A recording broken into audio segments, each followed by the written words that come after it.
Olympic hero Kurt Angle, and you're listening to the We Are Wrestling podcast. Yo, listen, this is the best Wrestler Alive Platinum match, and you're listening to the We Are Wrestling podcast. Hey everybody, Eric Bischoff here, and you are listening to We Are Wrestling podcast. Hello everyone, this is Nunzio, former WWE Cruiserweight Champion, and you're watching We Are Wrestling podcast. We Are Wrestling podcast. Check them out, man. Stay tuned, listen to the podcast. Best one, Donnie might teach you a thing or two.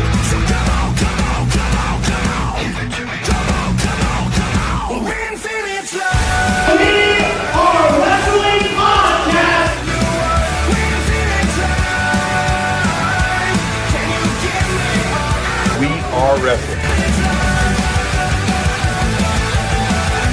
And if you don't listen to it, then it's one-on-one with The Undertaker. Featuring your host, Best One Dog, Danny Huckins, Ring Circus, and Dan Ed. We are wrestling.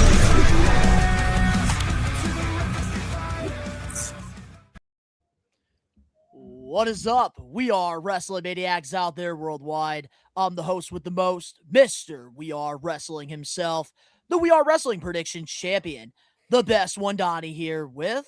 What is going on, everybody? Danny Huckins here, man. 1/3 of the We Are Wrestling podcast, or 1/4, whatever way you want to look at it. And we have a jam-packed episode for you guys today, but we got my homie back again this week, man. Ben, what's going on, bro? What's going on, everybody? It's Rage here, 1/4, I guess, quarter of the We Are Wrestling podcast. So it's going to be an interesting day today. I'm only with you for the first part of the episode just to kind of get things going, the wheels greased and all that. And then these two lovely individuals are going to be interviewing Zach Gowen. So it's going to be a really, really cool episode for you guys. And I'm really stoked for you guys to see it. But before we get into all that mumbo jumbo, I know we're on a time crunch. So Donnie, take it away, brother. That's right. We are on schedule here. And usually time has never been a thing for 200 episodes, but it is now because this is episode 200 of the We Are Wrestling podcast. And we want to first start off by thanking all of you guys who are subscribed to the We Are Wrestling YouTube channel, who listen to the podcast every week, whether it's on Apple, Spotify, Google, wherever you get your podcast. We appreciate all of our followers that follow us over on the social medias, Facebook, Instagram, X, TikTok. We appreciate all of you guys for making 200 episodes possible. And today, we're going to be bringing on former WWE superstar Zach Gowen for a special interview. Danny and I will be taking that away because we did watch him during 2003. Rage got into WWE around 2004. But we're going to celebrate the first half of the show. We don't really have too much of a script. But if you're not a We Are Wrestling Maniac yet already, recommend you guys to hit that subscribe button now, turn on the post notifications. Videos be coming out of nowhere like an RKO. And of course, you already know the grind is real. Let me tell you something. And we're live on a Wednesday, every Wednesday, 5 p.m. Eastern Standard Time. In living color. In living color. But let's show some love to the Maniacs here in the live chat. We got Alex Johnson. What's up, everybody? I acknowledge Donnie as my tribal chief. Well, I acknowledge you, Alex. We got Big Mac 3166. What's going on? We got Josh Toy Show here in the live chat. Josh? And what's up to all of us? We going got on, bro? Charlotte in the live chat. What's up? What's up? It was nice meeting you over the weekend on FaceTime. Dan Eddie, let's go. Episode 200. Congrats, boys. We appreciate the love, Dan Eddie. Can't wait to have you back on the pod pretty soon. We got Bradley. We are wrestling member here. Bradley. What's up? What's up, dude? We got everybody showing love. From And Greece, we got Spain. Tyrus. Where the fuck y'all else at? We got Greece and Spain in this motherfucker. Man. He's one of my dude. mods. Yeah, Dude, I love Tyrus, man. Tyrus is the shit, dude. He's goated, bro. Yes, you will see me, Josh, at Big Event New York this Saturday. Absolutely. But the way we start things off with the pod every week is with the power of the poll. And I really thought this March Madness thing was going to be a great idea, but this might have been the biggest landslide ever. Which is why we're not even going to move forward with this idea. It failed. It is what it is. But let's find out the results for who is the best in the Attitude Era. Oh, that's right. We got cool music now. Yeah, we Dude. Yeah, man. Yeah, dude. And there it is. Stone Cold Steve Austin with 81%, 11% with Landslide. The Rock, Give me a 7% for Mick Foley, and 2% with Triple H. How Yeah, do we dude. feel about this? I mean, very Hell fitting yeah. seeing as Monday was the 316 day. Yeah, I should have thought about that too. So do I smash both of these together and start chugging them since Stone Cold won? But I mean, like, Stone Cold the thing is, like, Stone Cold, like when you like look at somebody like The Rock, right? Give me a hell he's yeah. obviously Give me a hell yeah. hell yeah. The Rock is Hell obviously yeah. a bigger star than anybody else on this list, right? But I feel like he's been doing movies for so long that he has a fan base now that they didn't even know he was. It transcends wrestling, yes. But You know what I mean? what's sad about this though? And it's so shitty because every single one of these dudes were prolific as fuck in the Attitude Era. I love feel how like you this were like that, landslide too. is a little fucked because, like, I feel like some of these guys deserve a little bit more than this. I feel like Mick all of Foley them do. threw himself off a fucking Hell in the Cell. He and the man needs to gets be above The 7%. Rock. The Rock was only realistically a star for like what 8-9 years, if that. So he didn't even complete a whole last decade. But yet, I Yeah. get a small time, big impact, whatever. But Mick Foley gave his fucking everything to the sport, dude. He needs to be above The Rock at least. I love how Triple H has two, and he's the I was fucking. just gonna say, I think it's he pretty much favoritism. runs creative now. I think that's why he has 2%. I feel like Yeah, I feel people like are people salty. just. I feel like people hate Triple H now because it's like the trendy He's thing. a little to do. salty. You know what I mean? It's a trendy thing to do. Yeah. It's a trendy thing to hate on him. I remember when everybody was loving on him, and I got You a lot of can- shit for my. You can take. hate on Triple H's creative and his ideas and his vision of what WWE is today. Well, my God, the dude is But a legendary. You are a dumbass That's if all you favorite. do not recognize the work that he did in the Attitude Era, Dude. like because like he was WWE. I'll even give it to you Yeah. if you don't even give me like singular like fucking Triple H. If you said DX, I'm still on board. Like you have to mention Triple H somewhere. That dude is not only a household name, but he deserves to be his mentions everywhere, regardless for of what you sure. feel like today. the wrestler Triple H, one of the fucking greatest. peak, fucking peak. Even Will though I as a say he heel, had the I greatest? hated him, but guess what? Well, He was doing his yeah. job. And He will did I his say job. that he had the greatest culture in the locker room? Fuck no. Did he have a lot of strings to be pulled? Yeah, but it does not exclude or excuse his talent. So And he always made the people better that he worked with, and that's Yep. facts. Bro, All he had right. he fronted DX, he fronted Evolution. Like, I mean, the Evolution, like that's what really like propelled Batista and Randy Orton. also don't forget the Authority. The Yep, Authority, even yeah. the Authority in the PG era. That boosted up Seth Rollins. Like, Yep, his The- future of WWE. Seeing fucking Triple H's sell back then when Orton fucking ended up RKOing Seth anyways, and he just stood there looking up into the crowd just like a disappointed dad was fucking everything. Dude. and I really feel like Triple H also propelled Daniel Bryan because of the whole, Now, yes do you movement. see why I said everybody in here needs to be higher than they are, and some people need to be swapped around? I would put The Rock at the bottom, to be honest. No pun intended. No pun I do intended. Rock understand- bottom. Yeah. I do understand. Slapper. I do understand why Steve Austin, has gotten this much though, because Oh. like when you think of pro wrestling, you automatically think He was of Steve 90s Austin, John Cena. You know what I mean? Yeah. Exactly. He was, And like he never how really Austin and McMahon, like he the never Attitude really- Era wouldn't have reached the top of the mountain that it exactly did. and, like Stone Cold, like he left in 2003. He never propelled in Hollywood. He was never like a No. behind the scenes executive on WWE TV. Really, like Nah, You know, he like, collected the he- check, he bounced, but he's still part of it. It's cool. exactly, and like people still like he still gets one of the biggest pops whenever he shows up today. So Him it's not doing surprising. shit after is why he had the match with Kevin Owens, because he had time to do that shit and he had time to rest on that shit and really give everything to what it was. And that match was phenomenal. And I love that he purposely fucking started off slow to kind of pull off like, oh, he's always like, nah, fuck that. Started just stomping the fuck out of him. I was that like, was yeah, dude, funny. he still got it. And that yeah, that bump was he funny took, to try to mess Bro, with. when he took the back body drop on Yes. the cement in the crowd, I was Yes. like, "Oh God, bro!" that's how I He knew. I lost was his like, dude, back. Austin still got that shit, dude, regardless. And that was a phenomenal match. But anyways, It continue, was guys. really good. But congratulations to Stone Cold on winning this week's Power of the Bull. You guys want to cast your vote. Every Wednesday morning, we're posting a brand new Power of the Poll. And next week, we're asking you guys, What's the worst WWE title design?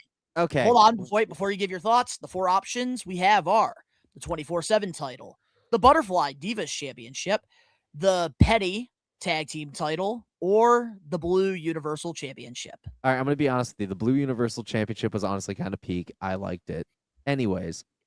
I'm going with 24/7 just because it was so fucking generic. 24/7 was dumb and generic, but the Penny title really just pissed me off on screen. Me Like, it just, too. like, it didn't translate well on camera. When you really think about it, bro, like, we have not transitioned away from the Divas Penny title- titles because the Penny titles are the tag Dude, team titles on Raw right The now. Divas Just different title, where designs. it was, like, silly, at least it was unique, and it wasn't, like, I the worst fucking liked title. the Divas title.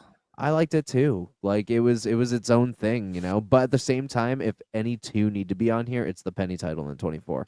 I'm like, I was always surprised that whenever I saw the Divas title, that whoever won the title at that particular moment, they didn't like make like a mask to go with it, because it kind of looks like the fucking like some kind of like, you know, burlesque mask or something like that. Dude, I miss the nameplates, bro. I Well, miss Big Gold. here's the thing. I do see some of you guys in the live chat even saying like some of the belts aren't bad, like the Divas title. But here's how I did the research, because I do a lot of research going into these Power of the Polls. And pretty much like this is what the majority of the IWC are saying are the worst, which is why these are the 4 options. But if you want your voice to matter, all you got to do is cast your vote over on the We Are Wrestling YouTube channel. Go to our community tab. But we got a couple things to plug here real quick. First off, Zach Gowen will be joining us momentarily for a special interview. He will be here with us live. It's not pre-recorded. So I hope all you We Are Wrestling Maniacs are excited. We're hoping to make this a thing at least once a month here on the We Are Wrestling Pod moving forward. And then during interview weeks, we'll probably put new stuff like on extras and stuff.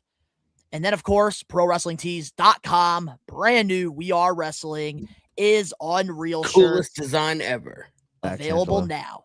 So if you want to get yourself a shirt, they're over on Pro Wrestling Tees. Get yourself some cool We Are Wrestling merch. But we also do have a full match over on the Blitzkrieg Pro on the We Are Wrestling YouTube channel.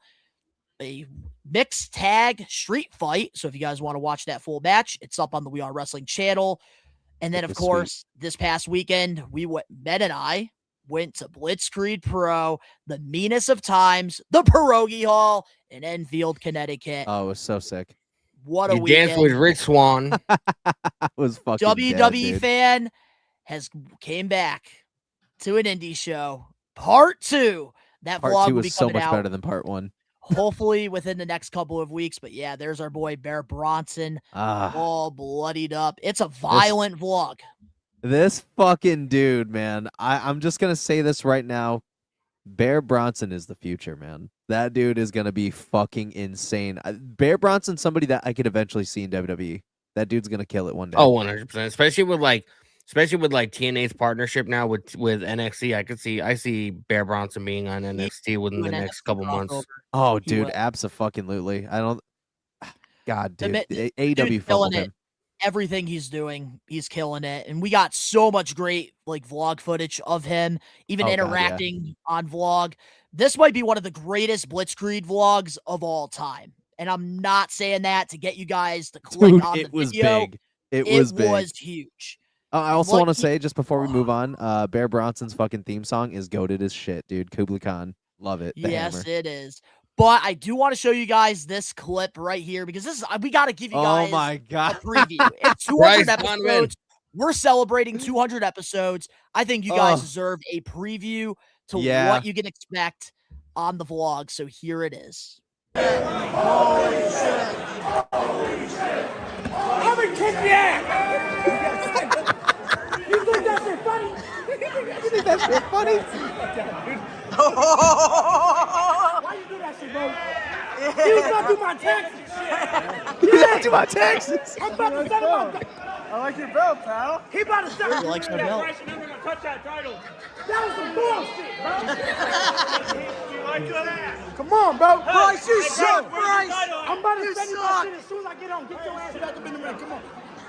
And the funny thing is, you would think it'd be done right there. Oh, it's not. You suck, Bryce. That's not funny. Where's your title at? Bro, what are you doing? Get your ass out of here. Get your ass out of here. Rob Money got no fear, bro. You suck, Bryce.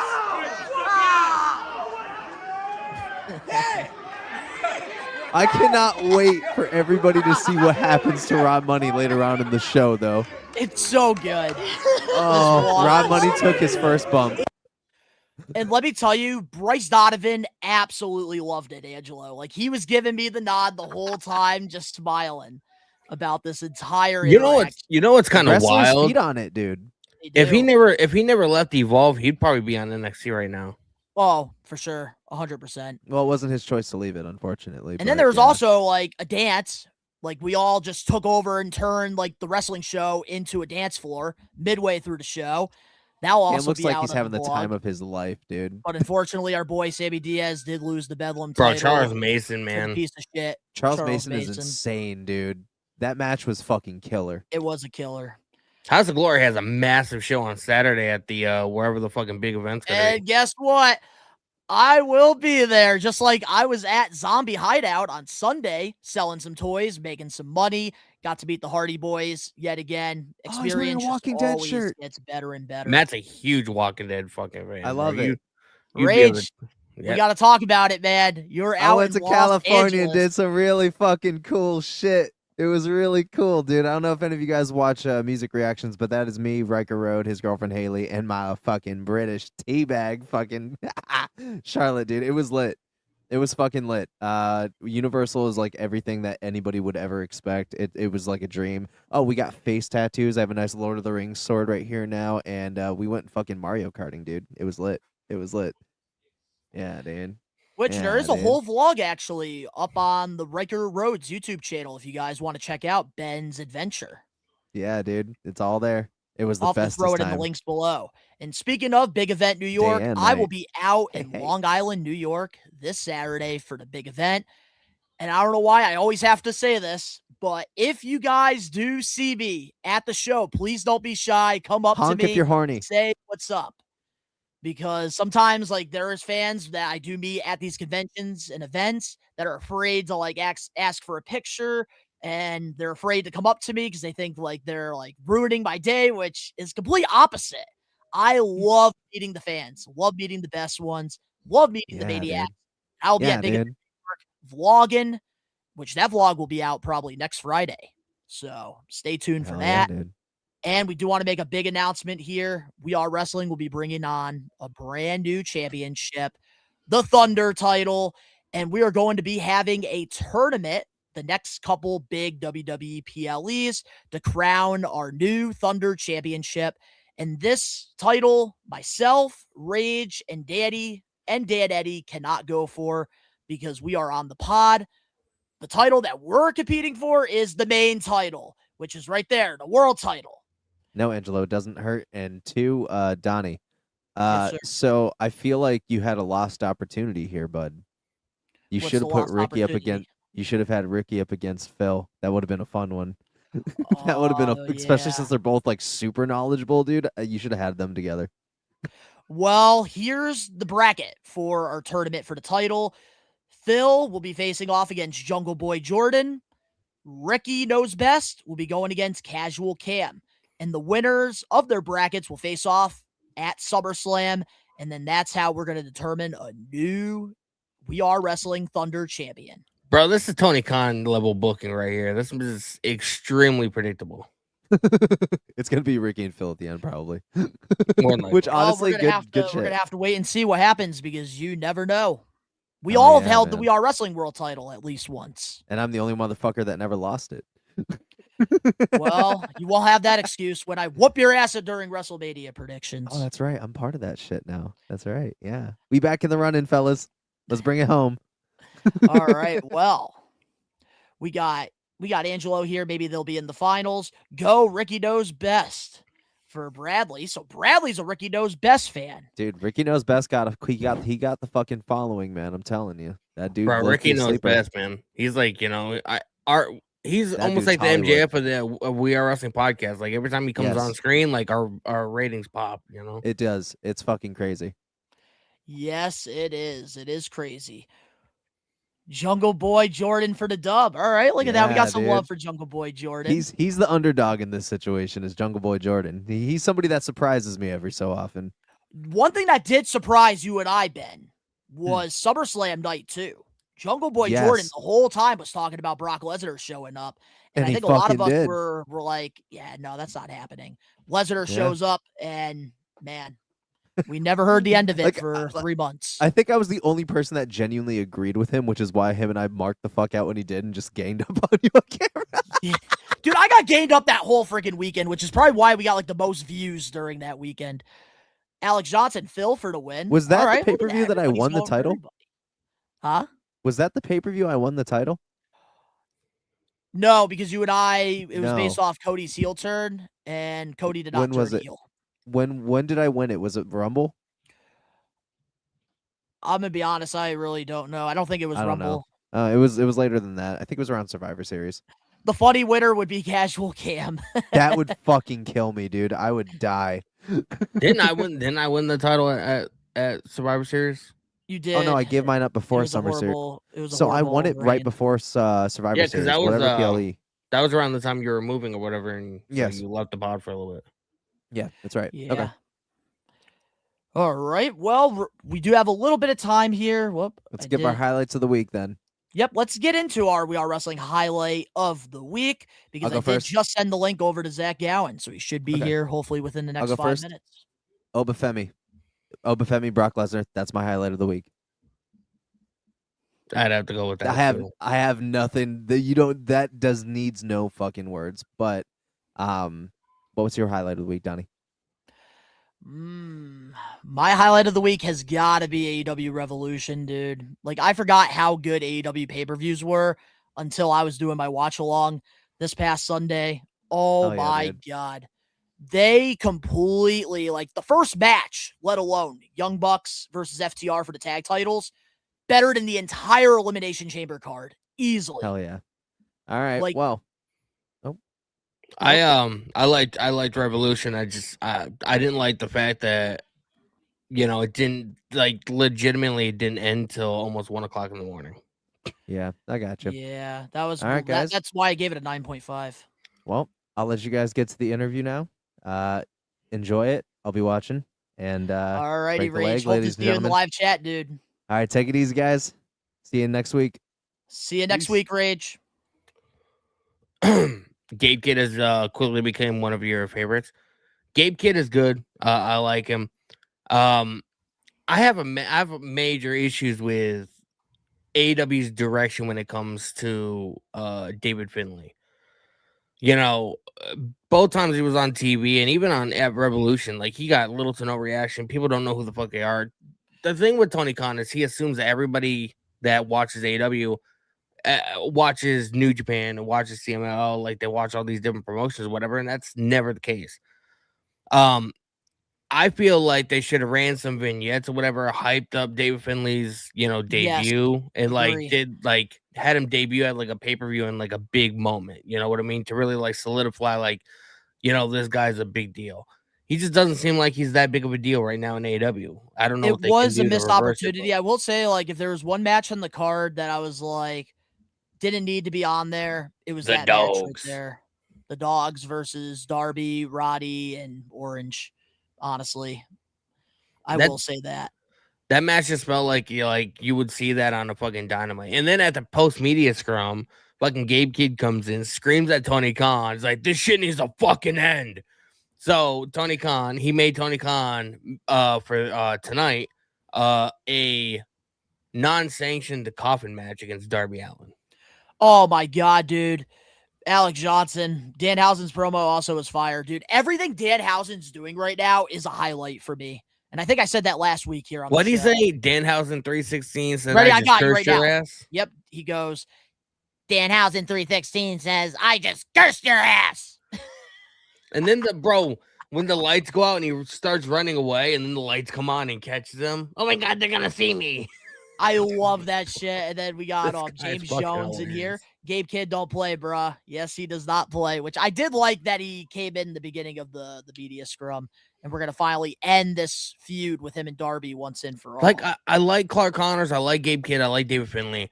but give me a reason to care. You know, like I'm not like, have I watched New Japan? Sure, but I'm not like that knowledgeable. Like I'm not like a Ricky or like I'm not. You have to be a special breed to really like know really everything about New Japan. So like I don't connect with Clark Connors, Gabe Kidd, or David Finlay on like a personal level or whatever. I want to be able to connect with them so that way I can root for them. Like And you see, I like, want to this is see the these dudes problem, beat and this people's is a asses. problem that like WWE is doing right now with like Yeah. Jordan Grace, for example. Like she had a solid NXT run, probably not better than her TNA, of course, but Mhm. she goes up to the main roster. They just immediately no vignettes. We don't get to know her. Like, if the only people that actually know her are the ones that are in the IWC or Mhm. people that followed her career in TNA or really NXT. Like, we didn't get to see the background of her being a former Knockouts champion. We didn't get to see those clips of her in Impact Wrestling carrying that women's division. Bodybuilder, she's won competitions. Why don't we translate that over to WWE programming? Because you have to realize it's a whole different demographic, a whole different crowd. Yep, it is. But yeah, Ronda Rousey, I was not a fan of that, which I Bro, she understand the business is. side of it, but I don't like it. Ronda Didn't like Rousey has talked so much shit about. She went on an interview, I want to say a couple months ago, and she trash talked Becky Lynch. She trash talked Charlotte Flair. She went on a rant about how fake pro wrestling is, and if it was a legitimate sport, that she'd be able to whip all their asses. And like, she really like downplayed the whole pro wrestling thing. And then she shows up on fucking AEW pay per view, and it's like, well, like you hate pro wrestling, so why the fuck are you here? Like, we don't want you here. Like I don't everybody want her knows that here. I pro would have been wrestling more is excited if Britt Baker showed up, everybody knows that pro wrestling is scripted. Like it's which I thought was going to 2026. We happen. all fucking know. But like, it's not fake. Like tell that to somebody that's taken a bump. Tell that to somebody that's gone through a table. Tell that to somebody that's fallen off a ladder. Like they're not falling on a fucking beanbag chair. That they are definitely not, for sure. Ronda needed the money. She's making big money off of this fucking off this fight that Netflix. So she's gonna be doing a fight. She wanted to go to UFC to do it, but apparently Dana White turned her down, and Jake Paul. She talked to Jake Paul about it, and Jake Paul wants to fucking put the fight on. So now there's like a massive fight that's happening in like a month or whatever on Netflix or some shit. Yeah, I did see that. Like Ronda Rousey is like getting into a fight, and I think I said it on my watch along. Like, we obviously know like why she is like doing this with AEW. She mentally knows that she's gonna get her ass kicked inside that fucking octagon, so she's using wrestling just like she did the first time as like an option like C. I don't even know if it's gonna be an octagon or a boxing fight. Jake Paul puts on boxing matches. He doesn't put on fucking UFC fights. Yeah, I heard something about her like fighting something. I know like she. that. I know she's gonna be fighting. I just don't know like if it's gonna be like a boxing fight or UFC. But it can't be UFC because Dana White's not. It's not affiliated with Dana Yeah, White, no, and Dana it's White's the owner not. of UFC. I think it's one of those like fights that like Netflix is like giving her like a big bag of money. And I if think she it's one of those. thinks that she's gonna allow she thinks that Tony Khan is gonna allow her to promote the fight on fucking AEW TV, that is fucking hysterical. One, Netflix is in bed with WWE. Two, he wouldn't even let MJF really promote fucking Happy Gilmore 2, which is also on Netflix, and he was like one of the stars of that movie. So the idea that she probably thinks, oh, I'm gonna go to AEW and do this little angle and they're gonna let me promote my fight. Bullshit. It's not gonna happen. I'm telling you that right now. Oh, definitely, for sure. We're gonna have to wait and see what happens. But dude, AEW Revolution, man, I thought it was a really good pay-per-view. And unfortunately, I'm not excited for Dynamite because I feel like they're just gonna do the same thing that they always do after a pay-per-view. We're at this all-time high. And then we're just gonna go right down. And it's not gonna be one of those roller coasters where you're like, yeah, yeah. Like, that's not gonna be the case. Yeah, Revolution was good. I had a good time. Like, it was super long. Like I think my stream capped out at like 5.5 hours. Because I went on like around 7:15 or whatever. I didn't end my stream until like 12:45 a.m. Ooh, there is a comment I actually do want to read here because I did like upload my short that I made after I was off stream, and somebody made some pretty solid like points here because a lot of people complain about the times of these pay-per-views and stuff. And pretty much here's what this gentleman said. Let's see. So we have Crab 14, and here's what he commented. I do find the length criticism interesting. I also watch WWE pay-per-views, given up with the weekly shows this year, and they're about an hour shorter. But in that extra hour, AEW has around 6 more matches. I find the WWE shows to feel longer because they're full of ads, extremely long entrances, and terrible fillers. I'll take the extra hour for 6 great matches and no ads personally. Yep. Which is a pretty solid point because you did say it was 5 hours. Usually a WWE stream ends around like 3.5, 4 hours. Yep. And I think a lot of people don't really think about it from that perspective, which is why I kind of wanted to share what Crab 14 said. The thing with the AEW pay-per-views though is very interesting because I think they still do. I don't know if they do what WWE does to where, like, you know, if you're in the main event, you obviously get a higher payout. And for like, if you win a pay-per-view match, obviously your paycheck at the end of the week or whatever is going to be a lot higher than it normally is. I just feel like Tony Khan tries he tries to just cram everybody on the fucking show. You like, do we need like 14 matches on the main show and then fucking like 3 matches on the pre-show? Like the pre-show should be used. Like, could you have 1 or 2 matches? Sure, you know, quick, short matches or whatever. But the pre-show should really be like you like playing video packages, hyping up the show, like talking about your biggest stories. Matches. You know what I mean?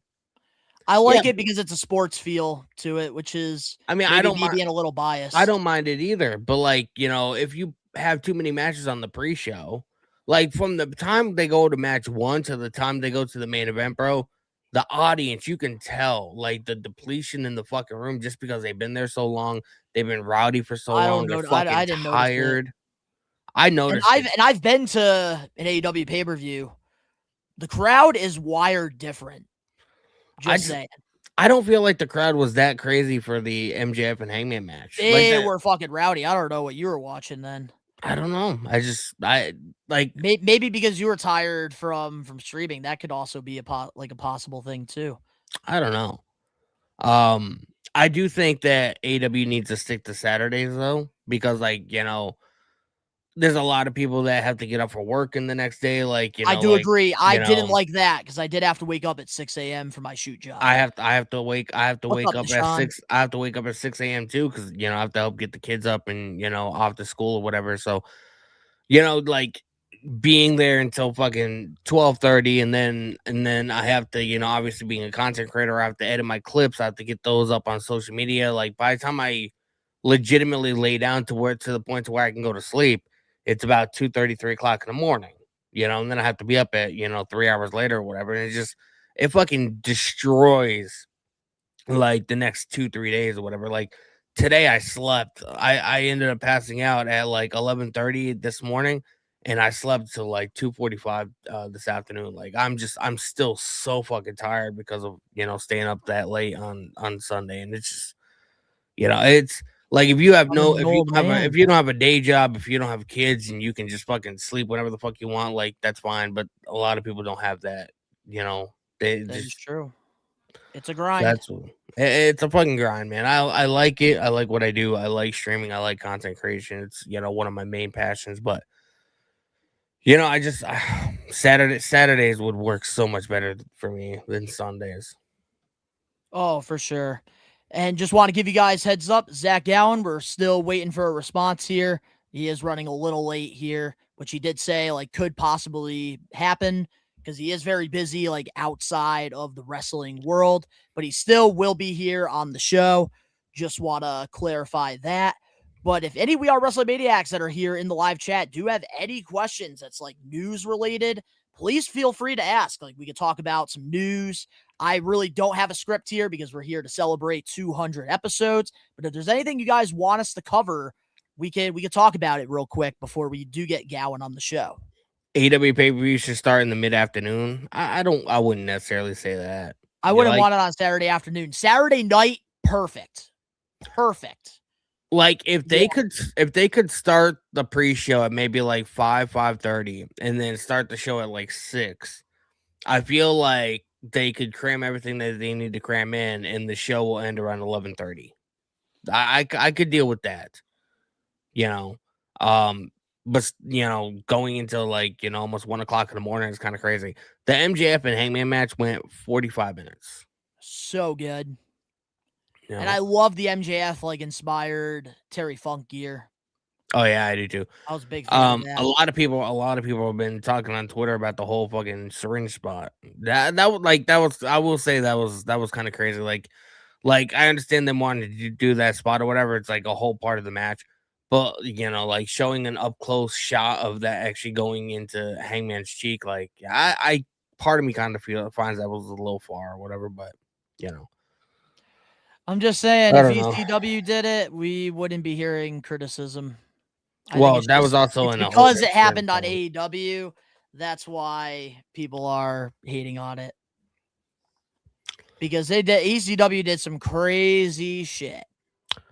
Alex Johnson says, I heard that Brock not wanting to lose until his retirement match is false. It seems that way. I'm starting to believe that it's false because like you could hear Brock Lesnar. There's like this video clip that's going like viral right now. He told telling Oba Oba to to put the foot over his chest. Yeah. That's something I don't think somebody that's trying to protect themselves and image would Brock say that. Brock Lesnar's put over, he put over Cody Rhodes. He put All over right, we got an update, Roman. man, from Zach Gowen. He is coming now. Sweet. All right, perfect. And that was a crazy stream, long one.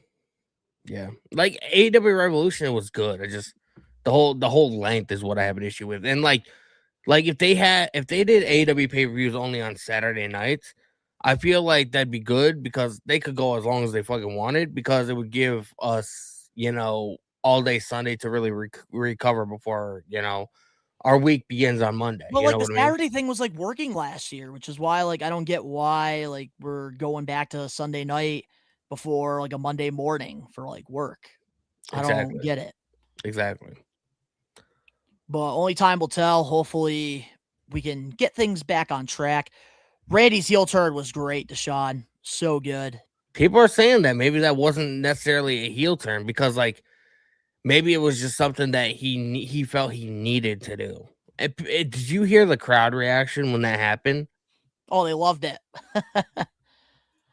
All righty. Well, guys, I think it is time to bring on former WWE superstar Zach Gowen to the pod.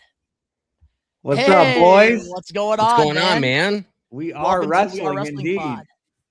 Yes, sir. So Thanks for having me on. Oh, no problem, man. But how's your day going so far? My day's going excellent, man. It couldn't be better. And you know what? I thought it couldn't be better. Now it's getting better because I'm on the We Are Wrestling podcast with Danny and Donnie, and I'm excited about that. That's right, and we are live every Wednesday, 5 p.m. Eastern Standard Time, and we wanted to celebrate 200 episodes by bringing on former WWE superstar Zach Gowen, one of my favorites, man, growing up during the early Ruthless Aggression era. Listen, the Ruthless Aggression era is it's one of those things like the Attitude Era of my generation. I'm 40. I'm about to be 43 years old, and so I look at the late 90s as like the golden era of wrestling. But Thank you. I do too. Yeah, but for a younger generation, they look at the Ruthless Aggression era as like, hey, this is what I grew up on. This is what I know. This is what was exciting for me. And it's like, wow, I got to be a part of that for a lot of people's memories, and I think that's a really cool thing. Yeah, that was like one of my things. Like, I grew up in the Ruthless Aggression era because I was born in 97, but I got into like the business like around like 2000 at a really young age with like wrestling figures because my older cousins, they loved watching WWF. So I got into it from that. And then my mom and I, we would always go to Blockbuster. And then that's like when I would go and buy like the old like Royal Rumbles and like WrestleMania 9. Right. And like I fell in love with like old school wrestling. Right. Same, man. It was always the blockbuster and it was always the wrestling section, Like that's Yeah. where I spent most of my time, and that's where I watched everything from the 80s, man, because back then they'd have those big VHS cases, WrestleMania 2, WrestleMania 3, that sort of thing, Survivor Series 88, and all of that. And it's like, wow, man. And then it was cool in the 90s when some of those wrestlers from the 80s would come back under a different gimmick, and you'd be like, Oh, with wait all a like the different second. gimmicks and stuff. Yeah. Because I'm like Wait a a wrestling, second. I'm You're a the wrestling figure berserker. What are you doing collector. on Nitro? What the hell is going on? Yeah, I'm a wrestling figure collector, and like what WWE Mattel figures, what they do and stuff is like they make all of these like 100 gimmicks of like these guys that were like in the 90s. Like Yeah. Kane is like Isaac Yankem. Oh, yeah, dude, that was wild, man. I had a friend who was like a super smart mark around like 97, so the beginning of the internet, and like The tape era. the tape era, message boards, things like that. And he's like, you know who Kane is, right? And I go, no. And he's like, that's Isaac Yankem. I go, no way. It's like totally ruined it for me. Yeah. I'm like, no, I thought he was the Undertaker's brother. What the hell's going on? Mean Mark Callis, and then he becomes the dead man. Yeah, it's unreal, man. It was such a cool time. I don't know if you get that anymore, man. I mean, because a lot of the time now you have guys who are successful on the independents, right? Mhm. And then they kind of, ply their trade, and then they get to WWE or AEW, and then they are who they are. Like there's not a whole lot of change happening. Like nobody's coming up with gimmicks and then signing guys and then giving them the gimmicks anymore. That used to be a thing, man. Vince McMahon would think, he'd meet with Ron Simmons, former, WCW champ, and he'd say, you need to be a gladiator. And then Farouk was born. Like that doesn't Farouk Hassan. It doesn't really happen anymore. Pro wrestling nowadays, I feel like it's all about like your in-ring capabilities, and it's not necessarily just about character. You know what I mean? Unless I you're feel like Danhausen, of course. Danhausen is absolutely phenomenal. 100%. I wish it would. I like the character stuff, man. Oh, me too, but man. to me, the character stuff only works if it's almost limited in a certain way. It only works if the work in the ring is good too. Yep. But a character like Danhausen, his character is so good that he never needs to get in the ring. It would almost and he's a fine worker, but it would almost diminish like he's there to mix it up a little bit and to throw a change up for the audience, a little comedic relief. And there's so many opportunities to do that backstage and then pre-tape segments that he never really needs to get in the ring. And that's like one of the rare like cases in like today's wrestling too, because Danhausen beforehand, like before like putting on the face paint and doing the gimmick that he's currently doing right now, he was a really good wrestler. Like he was the one doing all the crazy spots and putting on like 5-star classics, like in like arenas like that were maybe like 10 to like 20 people. Yeah. And like that didn't work for him. So like he like went back to like what worked back in the old days with like the Danhausen gimmick, and it's done great for him. Yeah. And to my point too, he came up with that. Nobody gave it to him. Mm-hmm. Yeah, because his last name is Danhausen. That's legitimately his last name. Yeah, he came up with the old school vampire, and it's just so good. I don't even know how to describe it to people who've never seen him before. He's like this weird vampire guy, and he's kind of funny, and he has a big jar of eyeballs, and it's like, wait, what is it? Like, it's really hard to you have to the jar of teeth. Yeah. You have to experience it to kind of understand what it is. WWE is going to market the hell out of this guy, especially like around Halloween. And he's already outselling Cody. He's outselling Punk, Roman, like all these top guys. It is one of the smartest investments WWE has done. And to me, that's the difference between WWE and AEW. It's like AEW had this. It's the same guy, same character, same catchphrase, literally same everything, same face paint, all of that. Nothing has changed except now you have a giant machine behind it that will generate you will get so much return on investment, because I promise you they, I don't like to talk about people's money, but they didn't sign him to a contract that's close to what a Cody Rhodes has or Randy Orton or the top main event guys. They signed him to this is your first contract type of deal. Hopefully more than what they signed me back in the day. I would hope so, but he's going to make so much money on merchandise and on action figures and t-shirts and masks and all of it. And it's going to be I'm just so happy for him. He trained at the House of Truth, which is where I trained at up here in Detroit. And Danhausen is from Detroit. Yeah, I've known him for a long time, and he's always been a sweet guy. He's always wanted to work hard. He's always loved wrestling, and so to see his success now is it's pretty cool for me, man. Very nice, very evil. But it also reminds me too of WCW with Rey Mysterio. They didn't really market him with the mask, and then around your era of WWE, WWE marketed the mask, and he became such a larger than life character, especially with the kids. 1,000%. And they didn't. I don't think his first contract with WWE was all that good either. I really and it's well, you can't fault WWE. You're going to get the best talent for the lowest price you possibly can. They run a business. I get it, but to your point, WCW didn't have that machine behind them that WWE has, because it's all in house. In WCW, it was a television company that had a marketing division or a merchandise division, but it wasn't all WWE is just a whole different animal compared to anything else out there. Yeah, AEW is definitely a lot different than WWE, because I feel like AEW they do focus more on the in-ring aspect as opposed to making money on merch and stuff like that. Because the entire time they had the Lucha Brothers sign, they didn't make masks. They had hardly any kind of merch or whatever.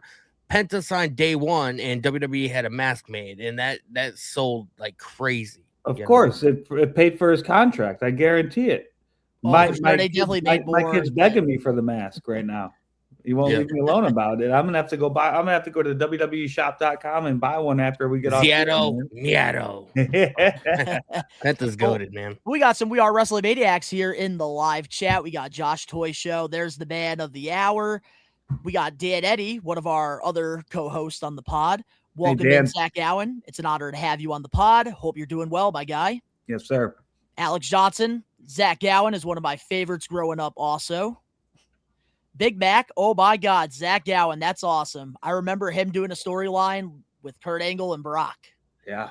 That was shoot, I was only on WWE television for 6 months, man. And if you look at the list of guys I got to work with, from Hulk Hogan to Roddy Piper to Brock Lesnar to Vince McMahon, Kurt Angle, Matt Hardy, freaking John Cena, Roddy Piper too. You had like a Hall of Fame career in a way, like with just like a 6-month span. Like that doesn't happen to anybody. That was wild. And what was so interesting is that nobody knew what we were doing. Me, the writers, Vince, nobody. It was the craziest.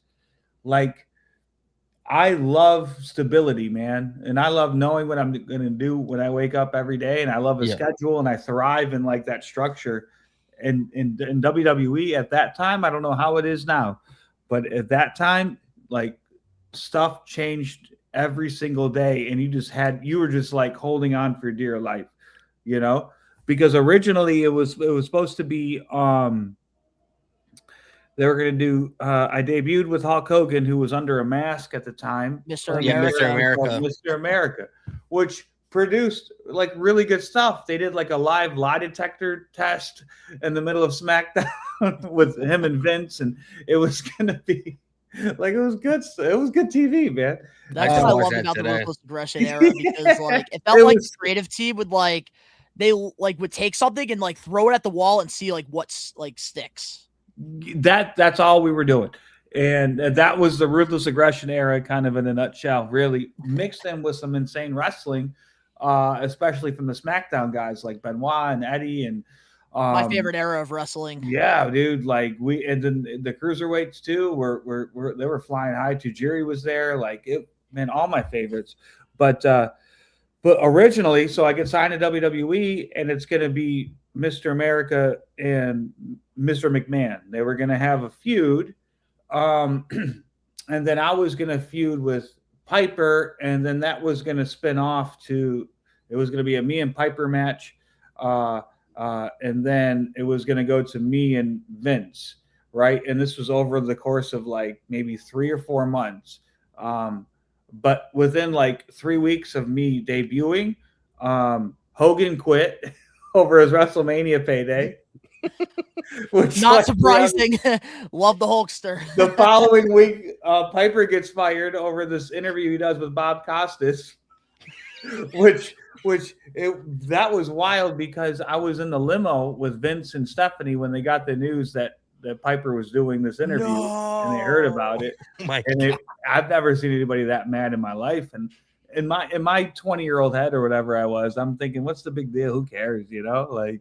But they were pissed. So, like, you were in the limo when Vince and Stephanie, like when that interview aired, the Piper interview aired, and they heard about it, and I'm like, what? That must have been so awkward. Yeah, can you imagine if they had Twitter back then? No, if they had Twitter back then. Oh my god, dude! If they had Twitter back then, I would have been fired a lot sooner than I would have been fired. I think Vince would have been canceled a long time ago. Yeah, dude, it would have been. Thank God they didn't have Twitter back then. But for sure. But yeah, so 2 out of the 4 players in the storyline just are gone now, and now we got to rewrite TV and rewrite the angle and all that. That's why it went to me and Vince so fast, and then I wrestled him at a freaking pay-per-view in Denver. Vengeance, I believe. Yep, Vengeance 03, man, in Denver, Colorado, that was a trip too, trying to put that match together because you have a 20-year-old one-legged guy who has less than 20 matches. Right, barely a pro wrestler, if you can even call him that, versus a 53-year-old non-wrestler. and they're like, yeah, we want to give you guys 20 minutes, and it's like, oh shit, how do we do that?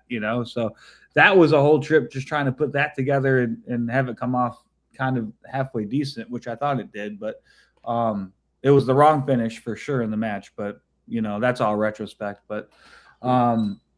But yeah, it's just a crazy time. So every day I'd wake up and it'd be something. It'd be a new fire to be put out, and then it'd be like they would be changing like the show an hour before the opening match starts. They're like, "Here's a new promo. You got to do this," and I'm like, "What's a promo? I've never done a promo before." They sent me like 3 pages. Because you were used to like just wrestling, right? Yeah, I barely knew how to take a back bump, man. Like, what are we doing? But it was, yeah. I don't think it's something that you would see nowadays. I think everything's a lot more structured, especially with it is now. When Vince was still there, even up until a couple years ago, that like during the show, during Monday Night Raw or SmackDown, like the script would just continuously change. Like right before a segment, it would get changed. There's a clip, famous clip that circles around where they're at commercial break, Seth Rollins in the ring or whatever, and one of the producers tells him that his segment got cut short and that he has to rework rework his promo while he's sitting in the ring during a commercial break. Do you know how nerve-wracking that must be? Yeah. But I would love to know, Zach, too, because you did have a short stint in the WWE. Like you were only on like TV for 6 months. Yeah. Who are some of the guys that you wish you got to work with? Oh, while I was there, that's a really good. There was a lot of people, man, that were underrated during this time. Well, I really liked working with the big guy. I mean, everybody was bigger than me, but I loved working with Brock Lesnar. I loved the visual of me getting like just destroyed, but like never giving up and just trying to keep fighting and getting the people behind me and kicking out at 2 and just I love that. So any of like the bigger guys, I thought I could have done. This might sound a little bit weird, And I thought I could have done something good with Nathan Jones. Remember him? I Oh, do yeah. remember him So with like he the was jail there when I vignettes. was there, and then he went to Australia and didn't get on the plane home. Uh, he just quit mid tour, which was awesome. It was awesome. Wasn't that like a common thing, like in your era of wrestling? I Like, think when you were so, there? man.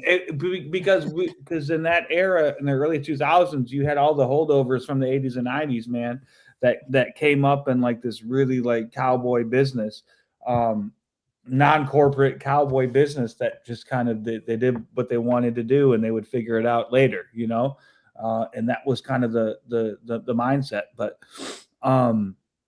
I thought that because Nathan Jones wasn't all that good in the ring, but he was so huge, he looked insane, and he was very charismatic. And I'm like, man, I could probably get something out of him. In fact, I think there was a pitch a few years. When was Kurt Angle and Baron Corbin WrestleMania? What was that? Like 5 years ago? No, I think I think that was WrestleMania like 2019 36 or or 37. It was yeah, it in was like New Jersey, I 2019, think. I think. Okay, 2019. So around that time, I made a pitch to WWE to come in and work with Baron Corbin because I saw what they were trying to do with him, and it just wasn't connecting, and the pitch didn't go. I mean, a few conversations, but it didn't really end up anywhere. But I always liked working against the bigger guys.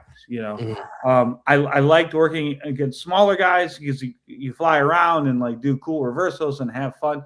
But like when you make that for me as a character, a guy who has one leg, a guy who never gives up, a guy who's undersized, it serves me well to wrestle the biggest, baddest guys to make that emotional connection with the crowd. And so I've always thought about like guys like Nathan Jones, like, man, I could have, or maybe even A-Train or something, because he was a giant too.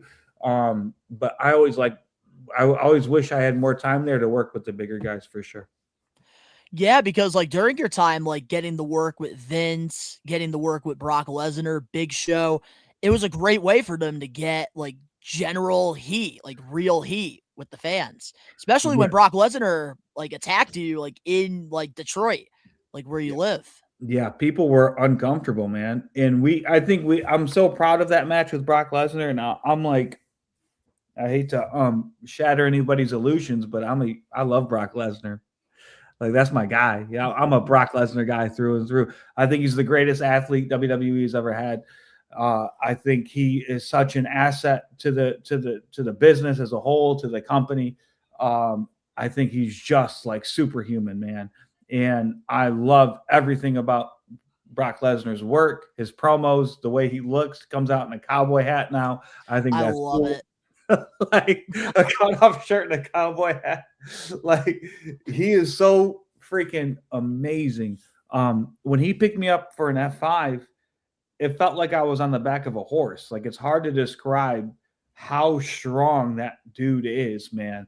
And I thought we created a moment in Detroit that I still get asked about to this day in the year 2026. And that's the first question usually, like, oh, I remember you with Brock Lesnar, And for me, that moment when I was a kid was when Earthquake debuted, and it was the Ultimate Warrior was feuding with Dino Bravo, and they had a segment where they did a push-up contest in the ring, but they had to get a fan from the audience who was huge to sit on each of their backs, and how many push-ups could they do. It was all a setup. Earthquake debuts and beats up Ultimate Warrior. That's a memory that I'll have for the rest of my life. Like that moment or that memory is ingrained in me. And the fact that I could provide that with Brock Lesnar for fans now who are older, who will they're like, your mom was there, you were F5 twice, he shoved you down the stairs, like they remember it better than I do, and I was in the damn ring, so to be able to provide a moment like that for fans now is like it to me. I think it's an honor. What did your mom think about that whole scenario? Because like obviously she wasn't like in the business, she obviously like knew like what was gonna happen, but like No, I she can't was, imagine like what her like. Oh my god, my son's getting his ass kicked right now. Like, brother, she was at work that day. She was at work, and so Bruce Pritchard calls me up, and because I was supposed to wrestle Matt Hardy that night, yeah, you know. And so Bruce Pritchard calls me up at 10 in the morning, and he's like, "Hey, can you get your mom down here at Joe Louis Arena?" And I said, "Sure, why not?" Because when the office asked, like, you have to get it done, man. That's the job You have description, to. Yeah. So I got somehow I said whatever I needed to say to my mom, and she got there. And once we got her there, we were able to sell her on the whole thing. And I thought she did a really good job, But yeah, that was just, that was just Carney Pro Wrestling, man, at its finest. yep. Always, man, with the moments. But of course, like with your short run as well, like were there any regrets you had during your time in the WWE? I just wish that I was able to appreciate it more while I was there, because honestly, man, I was like so overwhelmed. You got to understand how overwhelming that experience was to get signed to that company less than a year after you have your first match in front of 17 people, and so that's what I was like. I all I wanted to do was wrestle. Like it didn't matter where or when.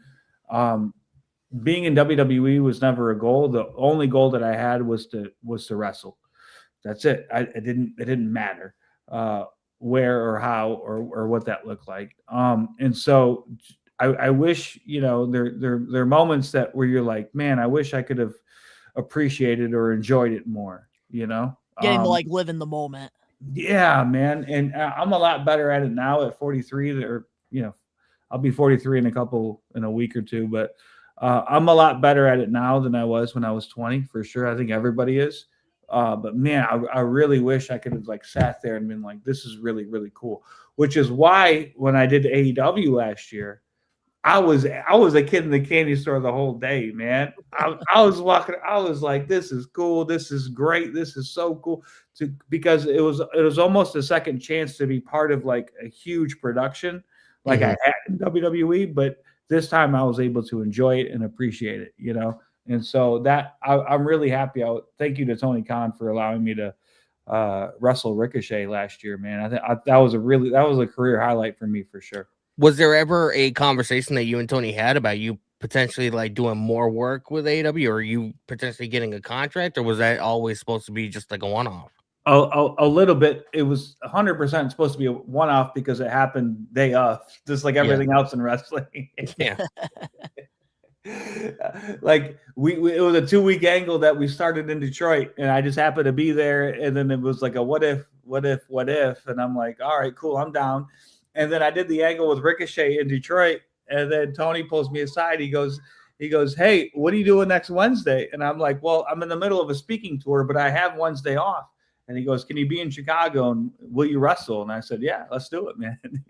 So that's kind of how that happened. But afterwards, I was pitching an idea to AEW about being an ambassador, kind of incorporating what I do right now with schools, because I travel the country and I work with schools on a weekly basis, and I get to carry a message as a motivational speaker, and I work with hundreds of thousands of kids over the course of the year, and I thought to myself, well, is there a marketing angle here? Is there a way I can wave AEW's flag while I work in the schools? And then can we bring in more schools? And can I kind of do that? And then we never really reached a point where it would be mutually beneficial for all parties involved. So those talks kind of dissipated. But I if an opportunity comes up, I'd love that. But I'm not wrestling full time.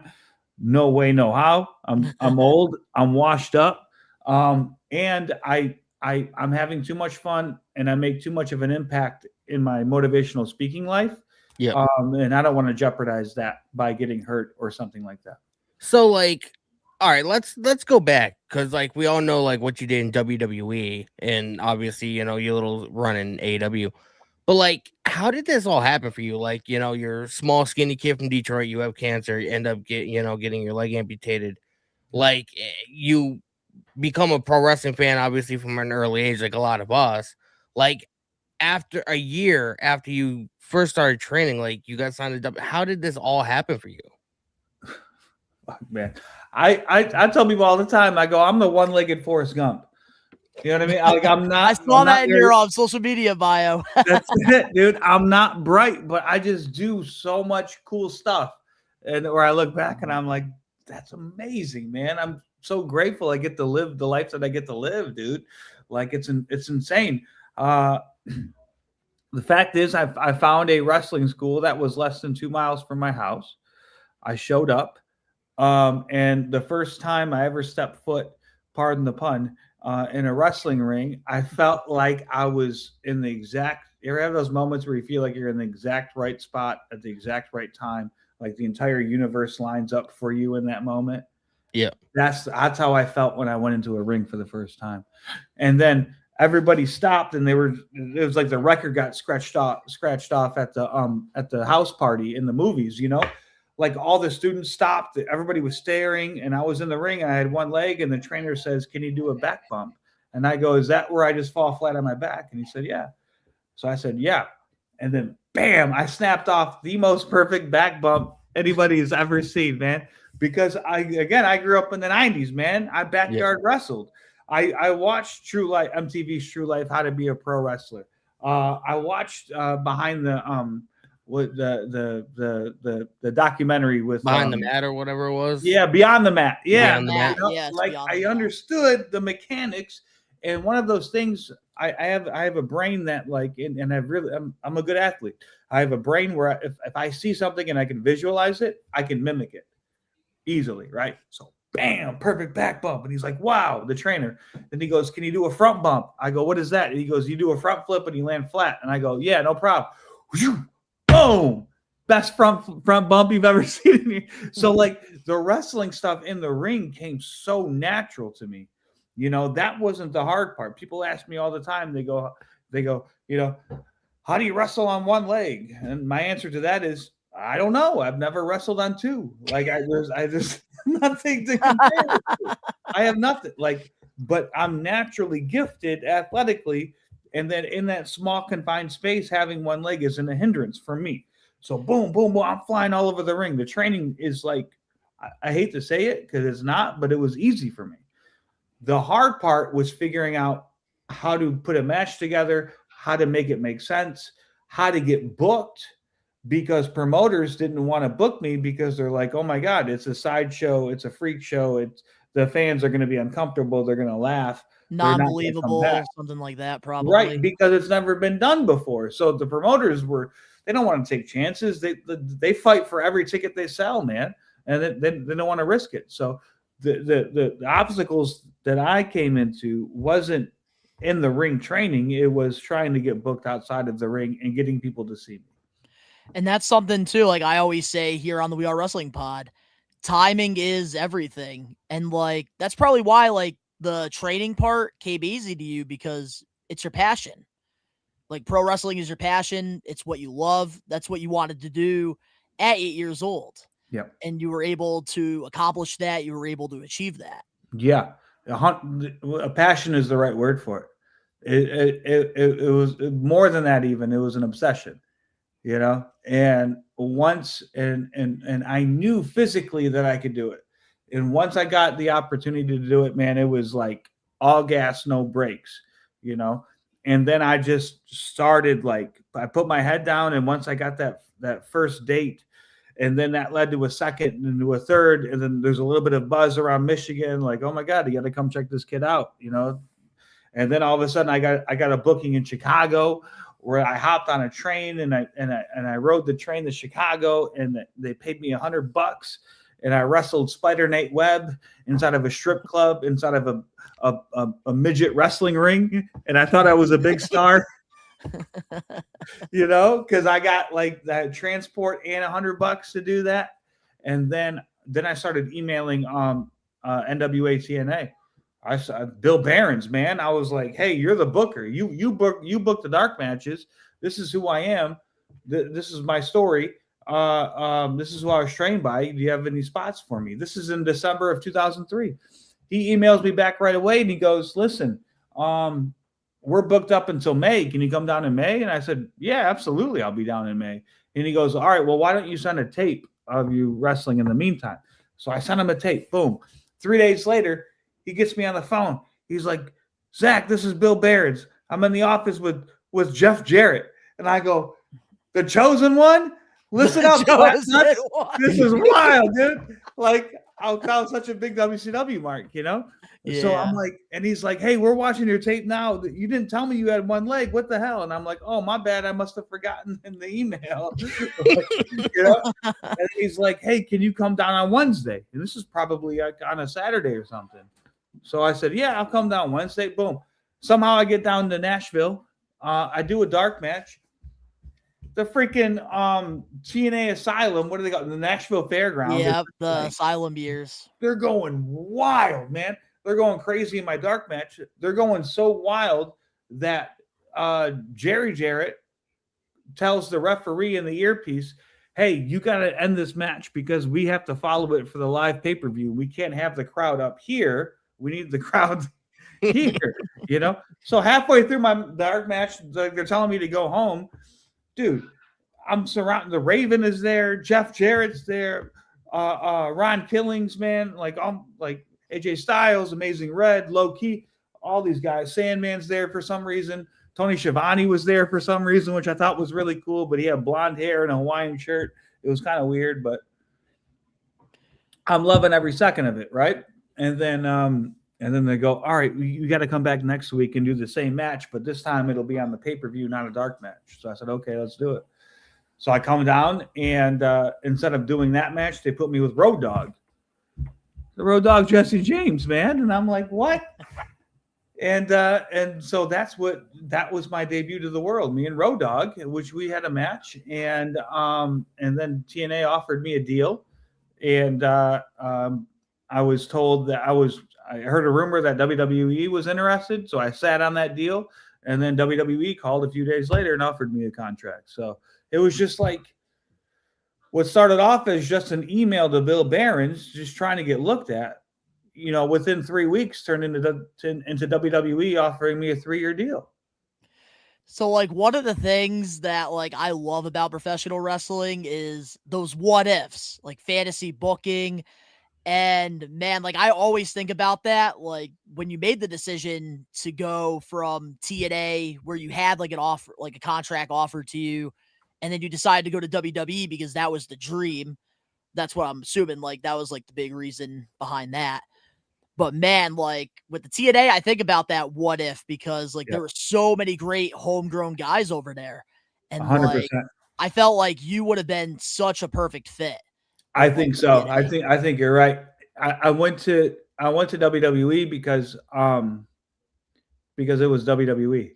You know? Yeah, of course. Yeah. Like, especially around that time. Yeah, like you're not watching TNA when you're 8. You start thinking about SummerSlam and WrestleMania and the Royal Rumble, and you start thinking about like living on, you know, forever in their media. And then you think about TNA, which was brand new at the time and wasn't certainly not what it is now. And God bless TNA for somehow surviving. For real. TNA is doing really good. Dude, they're on AMC now. I watched their AMC debut, and I had a lot of critiques for it. But yeah, I wasn't impressed. Like a piss poor job. When you debut a show like that, you have to debut it as if everybody in the audience is brand new, because the majority are going to be brand new, or they haven't watched in a while, or they're not familiar. And so you have to like put your best foot forward. First impressions are everything. And I thought they didn't make a very good first impression. But hey, it doesn't matter what I say or what we think, because they're going to be around forever. They've survived so much. Well, they've been through the worst. They've survived the apocalypse. Like it's they've survived coups. They've survived ownership changes. They've survived TV deals, not having survived Dixie Carter. TNA is like, man, that's going to be a really good documentary one day. They survived history of COVID. I don't know how, but they did. how they, that was the worst era for wrestling, because what's wrestling without a live audience? It's horrible. I know. It's boring and it's It was weird. almost just like watching 2 hours of like training sessions. Yeah. Like I think the public fully understood that wrestling without it's a live audience presentation, and without a live audience, it's not. Although I did like the Undertaker's match at The WrestleMania. Boneyard match. Yeah. I did like that cinematic match. That was really good. Again, that's Him a versus WWE AJ. thing. Nobody else could do that. It's just weird because, like, obviously we know what pro wrestling is, and like, you know, a lot of pro wrestlers, like, they call spots in the ring or whatever, and like when you don't have that audience to like make noise, like you can hear everything that goes on, and it's weird, like being like, okay, go for a hip toss. You're like, Yeah, it feels like you're watching something you shouldn't be watching, man. Yeah. You know, it feels kind of dirty in a way. I don't know. I appreciate it because like they tried to do something different. They tried to bring some entertainment in a very dark time in our history. So like I appreciate it, but I'm glad that we're out of that. My favorite part was when the wrestlers couldn't break the habit of being in front of a crowd. So they would do a dive and then they turn to the crowd and fire up out there with the LED boards. Yeah. or some of the guys that were like in the locker room that they had nothing for. Yeah, but it was they were my favorite AEW did a really good job during that time. AEW, they capitalized with Daly's Place. At Daly's Place. Yeah, because they had real people and watching the show in the arena. But to answer your question, Donnie, I thought about what if too. Sorry, burp. I thought about what if too. I think TNA would have protected me more, taken less risks, and I would have been one of those like homegrown kind of guys, you know, that kind of grew up from that era. In retrospect, now if you ask me would I change my decision, or if I could go back in time, I probably wouldn't. I was about to say, hell no. You got to work with Brock, Hogan, Roddy Piper. I can't like. There's people that work 5 years and they don't even get like the kind of exposure that you got, and like working with all these like, you know, these main event guys. Like, dude, it was insane. Like, no offense, but like at that time, you probably had no business being in the same ring as like Hogan, Brock Lesnar, and all these guys or whatever. But like you had that spot, and like even though it was a very short run, 6 months, like I mean, you made probably a lifetime worth of memories in that short amount of time. Man, I'm still making a living off of those stories. You know, like, so if you ever see one of my presentations that I do for parents or students or staff, it's like I show the video of me moonsaulting the Big Show. You know, that's like a key element. And like me and that story of like having cancer at 8 and losing my leg, but holding on to wrestling to allow me to get through a really hard time in life. And then finally living my dream at 20, and then having that dream ripped away, and then trying to figure out what this whole life thing is about, and then rebuilding it from there. Like that's a core element to that story, is me in WWE. Now, if I told the same story and I'm like, yeah, and then I wrestled the Flying Elvises in TNA at the Nashville Coliseum, it wouldn't have the same impact as me wrestling the Big Show and having that moment with 13,000 people going wild, you know? So I'm just forever grateful that I was able to be a part of it. Well, everything in life happens for a reason. Amen. Everything is like meant to happen for a reason. I think so. Firmly believe that. And I think it's up to us to figure out what that reason is sometimes. And I think it's not clear at all. And the core message that I have for everybody is that life isn't about what happens to us. It's about how we respond to what happens to us. You know? And so what can we control? We can control our responses and how we react, and we can control our attitude. And if we show up on time, and if we're a good person, and if we help other people, we can control all of that. And the better that we do at those controllable things, for whatever reason, the better our lives seem to be on the outside as well, you know? And it's like, man, it's like, I'm not saying anything new. I'm just I'm just repeating what works. Exactly. And like, even like after like pro wrestling, like you have also been on American Ninja Warrior too. And you did stuff with Diamond Dallas Page with DDP Yoga as well. Yeah, that's what. So American Ninja Warrior happened. I was always a fan of the show. It's an insane show, man. It's fun. It's a great show. That shit. And I made a Facebook post where I said, I really want to go on American Ninja Warrior. I just put it out into the world, right? And I wasn't very serious about it. It was just a thought, and the thought came out, and I put the thought on the internet. And all of a sudden, people started like commenting on it a lot, saying, yeah, you should go for it, Zach. You could do it. You'd be great. It started like gassing me up a little bit. And I started thinking, man, maybe I will do good on that show. Maybe I could. I started believing my own hype, because people were like really nice in the comments. And so I went to the website and I applied. I put the application in. Within 2 days, a producer called me and said, hey, we love your story and you're a good athlete, but we need video of you actually doing the Ninja Warrior obstacles. Because I sent them like a wrestling video, because that's all I had. And I said, okay, I'll get that to you at the end of the day. And I quickly Googled like local Ninja Warrior gyms, right?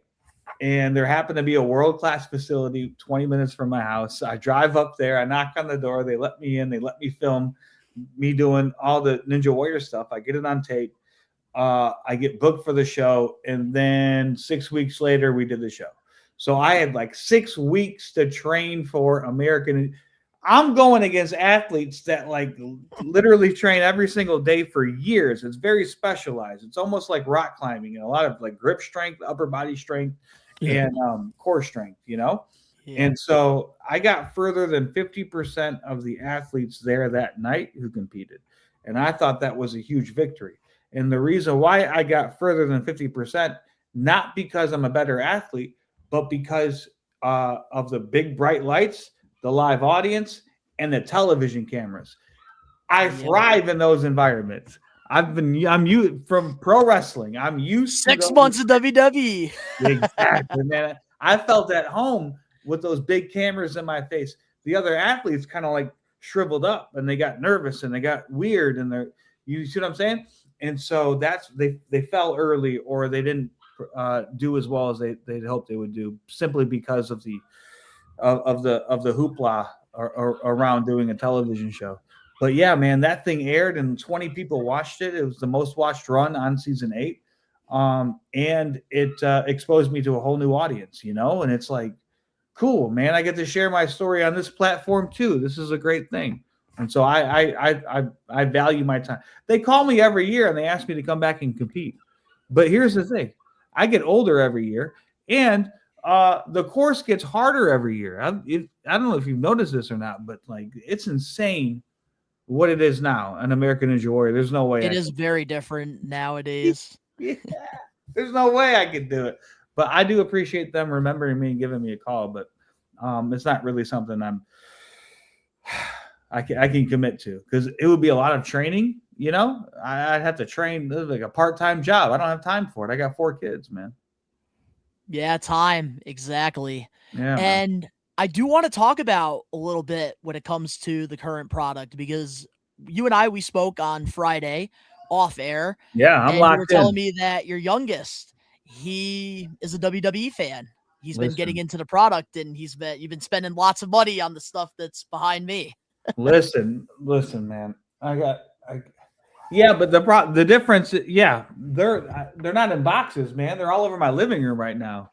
I see Penta, I see Roman Reigns, I see the Hardys, I see John Cena.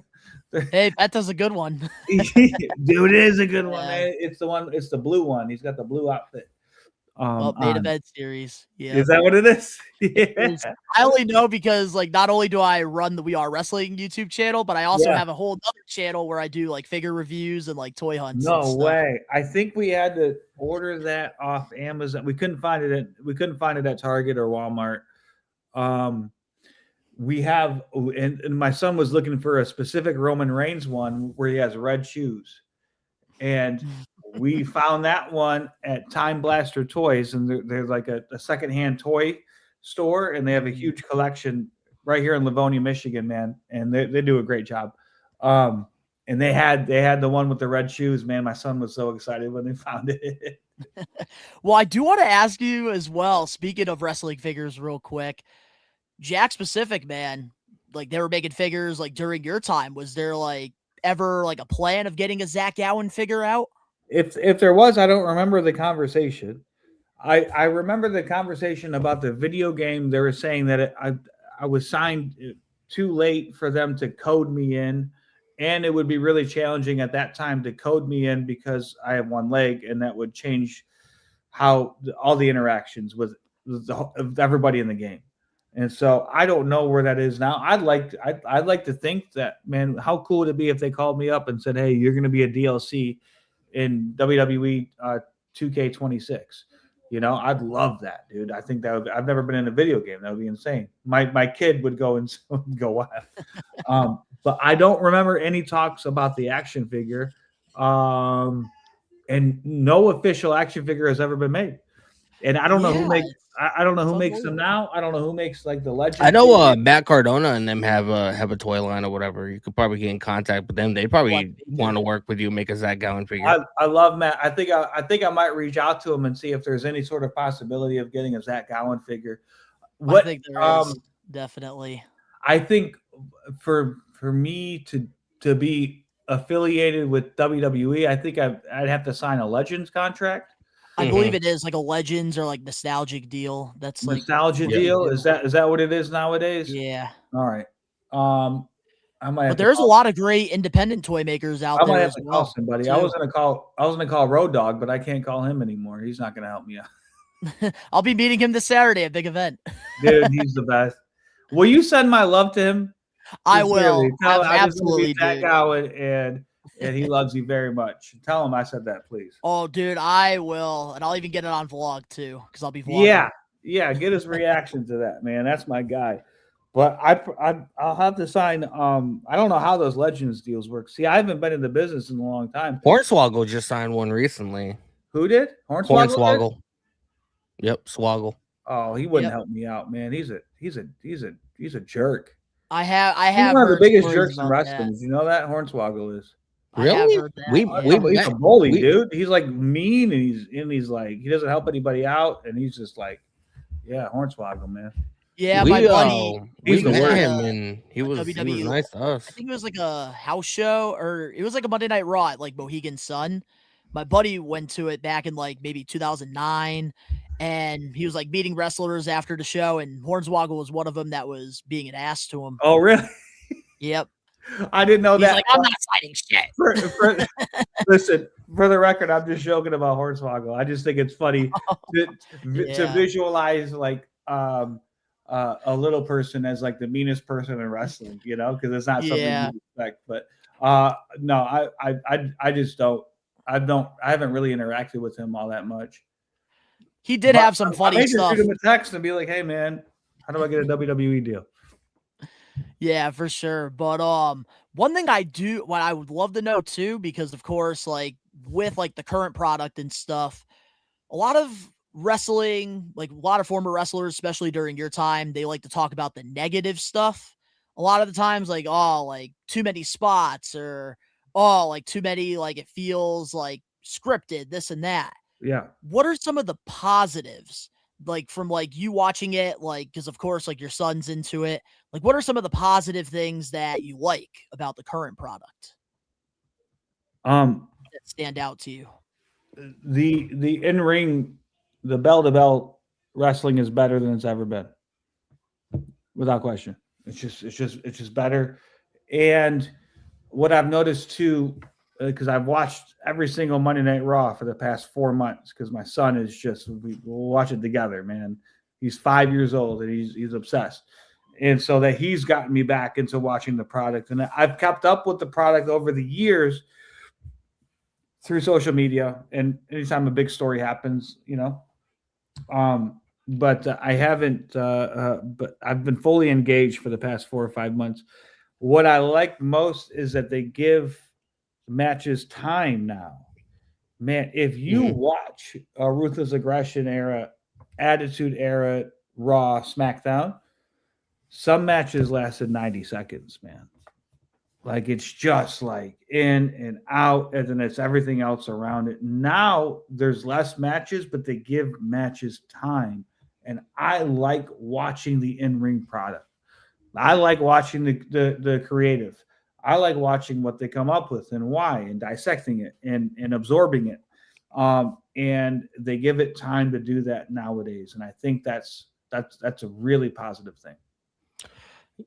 Yeah, nowadays, I definitely think the in-ring, product is better than it ever has been, especially in AEW and WWE. Yep. I just don't feel like they put their foot forward a lot of times when it comes to like storytelling, and like storytelling is like big for me. Like I want to be emotionally invested. Like if Dominic or Finn Balor, or if Roman Reigns, if any of these guys are doing anything, Yep. like I want to care about it. I don't want to just see a 5-star classic match and with no rhyme or reason as to why it's happening, but just because it's a good match, it's happening on TV. Like I can't get behind that. See, this is why when Ric Flair was tearing it up with Ricky Steamboat and Lex Luger in the late 80s, like those were 5-star matches. Those were some of the best matches ever on tape that you can go back and watch, and they're still great. And then the reason why they're great is because everybody was fully invested in the Ric Flair character.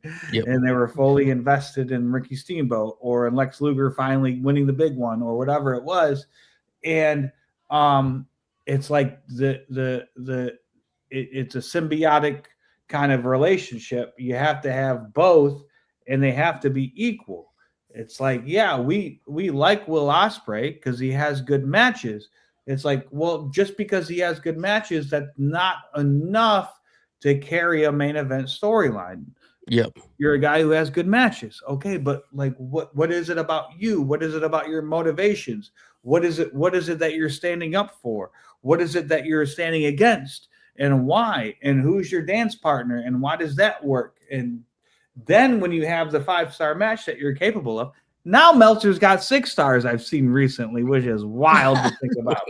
What the hell? Where does this end, man? Come on, Meltzer. Then you give me a reason, and then I get even more lost in the match because my emotions are somewhat connected to the characters that I'm watching in the ring. So yep. So the match complements the character complements the match, and without one, it's really like challenging for that person to be the backbone foundation of a company. That's why MJF is so good. It's why I was just gonna mention him. I think right now he is the most complete wrestler. MJF has both. Roman Reigns has both. CM Punk has both. Cody has both. Randy Orton has both. John Cena had both. Both. Give me a reason to care about you other than you have good matches. MJF had probably the best storyline in AEW history with CM Punk. And it was just so real on a real level because, like, I remember during one promo before they had the dog collar match, like Punk and MJF were having a promo, and MJF takes out a picture, and it's a picture of him when he was about 10, 11 years old at an autograph signing with CM Punk. Yeah. And, like, you could feel that because, like, there's a lot of kids that, like meet wrestlers, and they're like, I want to do this when I get older or whatever. Sure. So it was, like, on that real level. So it made people feel connected to the story. Yep. Then they had that fabulous dog collar match. Like, that's what I need more in pro wrestling. I just don't feel like a lot of times they give it to us. I think they're trying to do that with certainly trying to do that with Punk and Roman right now. Yeah. I thought Roman kind of shit the bed on Monday.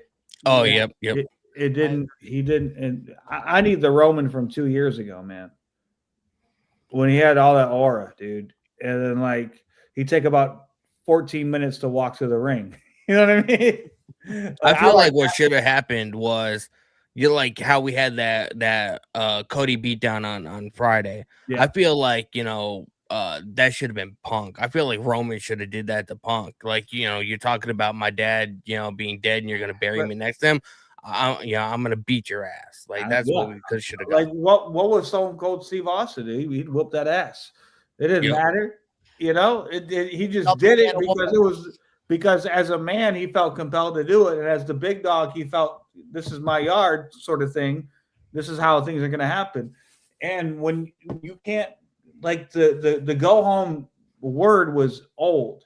He called Punk old, and it's like what they're trying to do is recreate what happened 2 weeks ago when he talked about his dad, but like now we're doing it the other way. So now we're even. Like you can't mention somebody's family and then think that mentioning somebody's age is on the same level.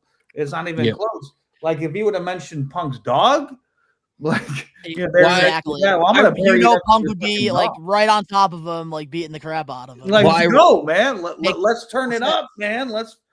That's what I need, brother. I read a report on Twitter that the original plan that as of earlier in the afternoon of that day that Punk's dog was going to be mentioned, but Punk shot it down. Yeah, like Punk went on an interview recently and is like every single day almost like at least once a day he cries about Larry, whatever. So I feel like it's really fresh. You know what I mean? So I don't feel like really here's the thing though, like I was mentioning this with my reaction this past Monday that I did.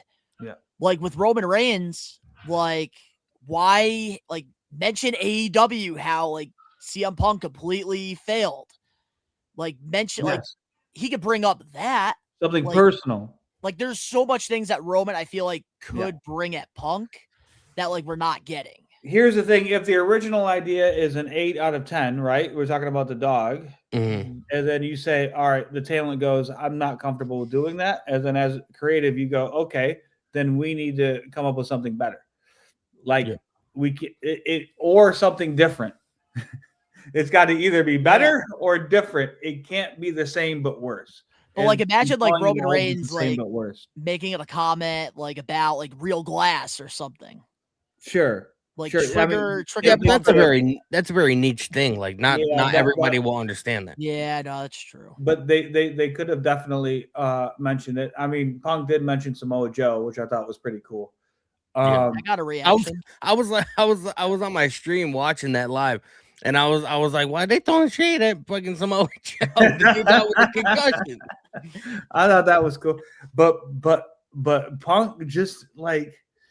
Punk won that segment, and it was supposed to be Roman's segment, the same way that it was Punk segment 2 weeks ago, you know, and it just wasn't. And it's like, damn, what like 2 years ago, Roman Reigns would have clocked him, dude. He's the OTC, sure. He's the big dog, he's a tribal chief. Like you're in my ring, brother. Like I don't care who you are, I don't care how accomplished you are, I don't care how good you are on the microphone. Your name's Phil, and I'm gonna call you Phil. From now to the day you freaking die, it doesn't matter, dude. I'm the tribal chief. I do what I want, right? It should have been that instead of like Roman kind of fumbling over this damn thing. Then he called him old, and it's like, damn, man. Roman didn't come out of that looking great. Yeah, like it goes from like I hate you, which was great way to start this whole feud, to then CM Punk making the comment about his dad.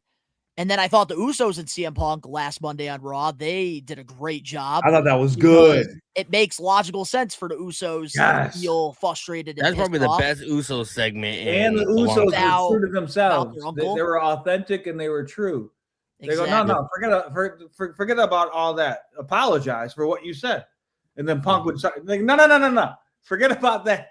Apologize for what you said. And it was like, okay, this is great, man. And then CM Punk's side of it, it's like, Roman mentioned Dusty during the feud with Cody. Yeah. And it's like you could understand that side of it too, being hypocritical. And then Punk went into his history with the Samoans in Pennsylvania, which is a real deal. And it's like, okay, there's a level of authenticity here. There's a level of dislike between these two, which is great. And this Uso segment with Punk builds on what we did last week. And then so I was really excited about this Roman Punk segment on Monday, and it just didn't deliver it, man. Sometimes which happens. It happens to the best of us, man. I'm certainly not the best of us, but it happens, you know. People are saying like listen, they'll find their way. Like there's no question. It was like when Danhausen got booed when he debuted, and people were freaking out. I go, no, don't worry about it. They'll find their way. Like, we're talking about the WWE. Like we're talking about the best of the best of the best with all the resources in the world. They'll find their way. Trust me. And people were saying as of last week that it should be Punk and Roman on night 2 main eventing. And then after what Randy did to Cody, people are now saying that Randy and Cody should main event night 2, and it's like where do you go? That's cool. So we're saying that night 2 is the real main event. Is that what the I implication? think a lot of people do say that currently. That's the last match of the entire show, So You're I right. mean, it kind of has to be, the main event. It has to be the main event. You're right. It has to be. And Randy is so good. And he's one of those guys that people talk about the greatest of all time in their list of what that is. Randy Orton doesn't seem to be included a lot from what I've seen. And just knowing the guy and watching him for the past 25 years, like he is so good. It's almost like he's so good without even trying, Yeah. Like I get that you could put him vibe. in any segment and doing anything, and like he'll be great.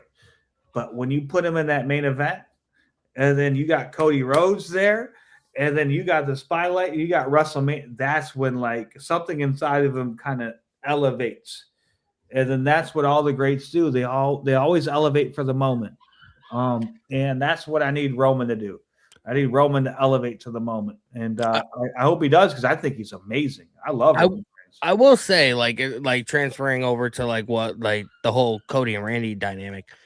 I kind of feel like they should have saved this heel turn for the end of WrestleMania. Go out on a high note, get people talking, get people interested in like what's going to be happening next. Yeah. I feel like now that he turned heel on SmackDown, it's like, well, now he's a heel. And I almost feel like that now Cody should be winning that match. It should not be Randy. To the point to where that's the plan. I feel like Randy, like if they went into this match with Randy has other plans in the back of his mind, like he's really becoming the Viper, and we see it over time. And maybe during the match or whatever, he does something dirty to Cody to get the advantage in the match and then win the WWE title. I feel like that would have been a bigger pop than what he did on SmackDown. I will say the only reason I don't think that happened was because I don't think they wanted to have the similar babyface versus babyface both main events of WrestleMania, because that's pretty much like what Roman and CM Punk are. Like they are fan favorites. And with Randy Orton and Cody Rhodes, they're also fan favorites. Right. So like they had to tweak something. And a lot of people have this like narrative of like Cody Rhodes needs to turn heel. It's not happening. It's so when you have a babyface, it's so hard to do that. It's so hard to do that because you got to walk a fine line and you got to be delicate with that. And when you have a babyface heel dynamic, there's so many more options. So creative from now. What are we in? When's WrestleMania? In like how many weeks do you think? April 18th and 19th. Oh, okay. So we got 4 more weeks of TV. Yep. So for the next 4 weeks, Randy Orton is gonna be must see TV with his heel character and what he's gonna do to mess with Cody and all of that. And it's like it's gonna be really creative and it's gonna be really fun. Hopefully, ideally, it would be. And then are they? Is the crowd turning on Cody? Have you guys noticed that? A little bit. You did like Cena. Randy got cheered big time when he turned on Cody, and it's like that's kind of like the opposite of what you want to happen. Yeah, but John Cena got that big reaction too when he turned on Cody as well at the Chamber. Oh, that's because the WWE audience they're sick of Cody as champion. They want something new. I mean. You can't do it now, obviously, but like having Cody Rhodes turn heel, and like people are saying that like that shouldn't happen, this and that, but like it honestly should. Like the reason why he left AW is the fans started to turn on him. Now they're starting to do that in WWE. Is your hey Zach, is your son a huge Cody Rhodes fan? He loves Cody Rhodes. That's exactly why Cody is not going to be turning heel. He loves Cody. His two favorite are Cody Rhodes and Jey Uso. And that's why Jey Uso is also not going to turn heel, and that's why he continues to run it back. I want to see. I remember a couple of years ago. I can't remember what happened. Was at last year's WrestleMania. It wasn't The Rock and Roman, was it? No, No, that that was was, WrestleMania 40. Last year was John That Cena. was 2 years ago, right? Yeah. Rock and Roman. What was last year? Last year was Cena and Cody, and then they had the triple threat match with Seth Rollins, Roman, and Punk. And then Where Heyman turned on both Roman and Punk, joined Seth That was good. Rollins, and then created the That Vision. was really good. 2 years ago with Rock and Roman, and I thought that was super good. All the final boss stuff. Because the bloodline was such a great storyline, and Yeah. it seemed to me like this was a vehicle for Jey Uso to shoot up to that upper echelon, man. And I really wanted to see it because it seemed natural, but it never happened. And then they got weird with The Rock and Travis Scott and Cena. Yeah. And The Rock just disappeared. Yeah, because like that's like one of my biggest problems with like today's product in the WWE. It's like Triple H and like creative, like they have these plans like to make a defining moment, and they do that, but They then did it. they There's have no nothing to follow-up. follow up. Yes. Like we just wasted. Like Rock just shit on Cena's last year, man, because like he had to waste it half the time being a bad guy, which was nobody wanted, and it didn't work. It could have worked maybe if there was a follow-up plan, you know? It's like, yeah, I love cool moments in wrestling, but unless you follow it up, Gotta have a follow. you're kind of shooting yourself in the foot, you know?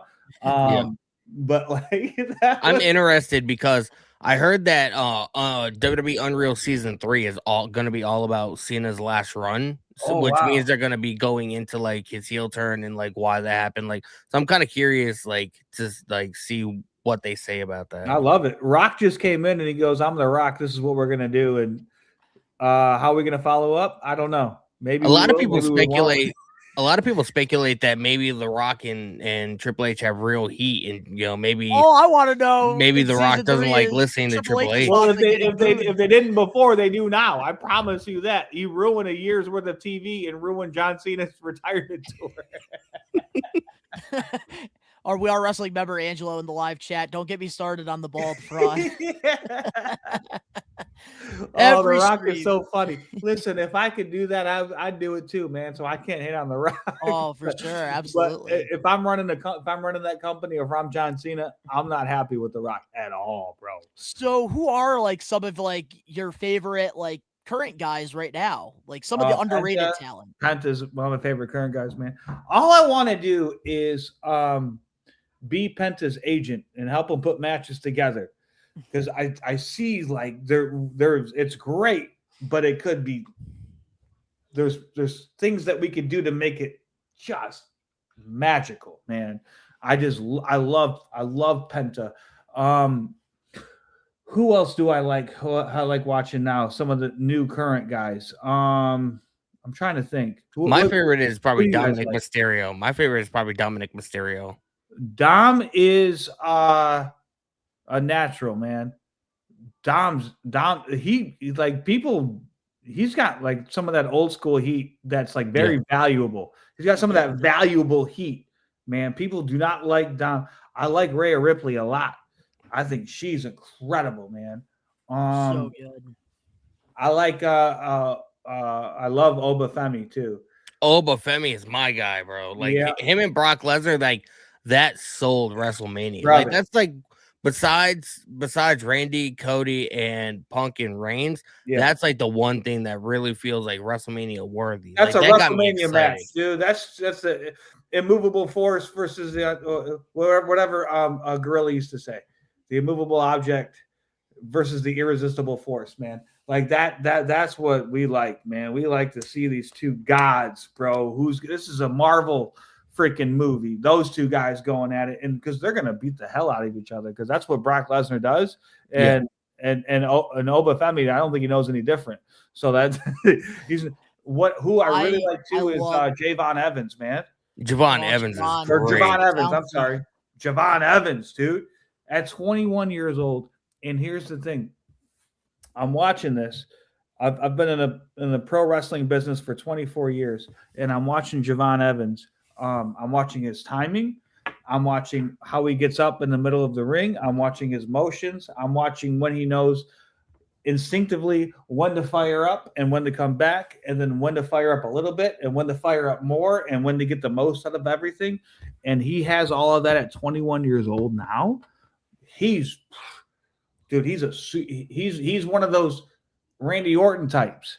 Yeah, that is just an absolute natural. That like he has stuff that you can't teach. That it's just in his DNA and it's in his bones. Now you mix that with the athleticism and the matches and the promos and all that, that's only going to get better. So you talk about pure potential. Javon Evans, that's my guy, man. I'm rooting for him. At 21, he's a baby. And so I'm excited to see where he can go for sure. he tore it up on the Indies as Jay Malachi a lot in the Northeast. I never saw it. I never heard of him until Javon Evans. I'll tell you this. Like, I really wasn't watching NXT that much weekly, like when Javon Evans was on there. But I went to TNA Bound for Glory, took place like in like Mass, and he went against TNA X Division champion Leon Slater. I don't know if you know anything of him. Leon Slater does the Swanton 450, right? Yes, he does. Okay. Yep. That's all I know of him. Because let me tell you, that defies physics. TNA Bound for Glory, man. Leon Slater, Javon Evans. Yeah. Besides the finish, having Dark State make it a no contest, one of the greatest matches I've ever seen live. I'll watch it. I'll watch it tonight. I'll watch Leon Slater and Javon Evans tonight, man. I don't understand because when you do a swanton, essentially what you're doing is you're slowing your flip down. Yeah. Because you're opening your body up and you're looking up. You're not tucked in. And so to be able to slow your flip down, then in midair speed it up by tucking it in and hitting a clean 450 is so insane. I remember watching Hoovy do a 450 in WCW in the late 90s, thinking it was the most wildest thing I've ever seen in my life. Now you got Slater just being an absolute alien out there, man. It's wild. But to answer your question too about what's better about wrestling now, the athletes are better, way better athletes in wrestling now than ever before. I would like, as we're talking about, to see more character and give me more reasons to be emotionally invested and excited about what I'm going to watch next week. Besides watching a good match, because there's lots of good freaking matches everywhere all the time. So now we got to get back to, now the baseline is good match is the baseline. When before, good matches were kind of rare. Let's be honest. Yes. You know what I mean? Now everybody can have a good match. Now let's distinguish and separate ourselves from the pack by having a character that's interesting, that connects with your audience, and that gets people to pay money to see.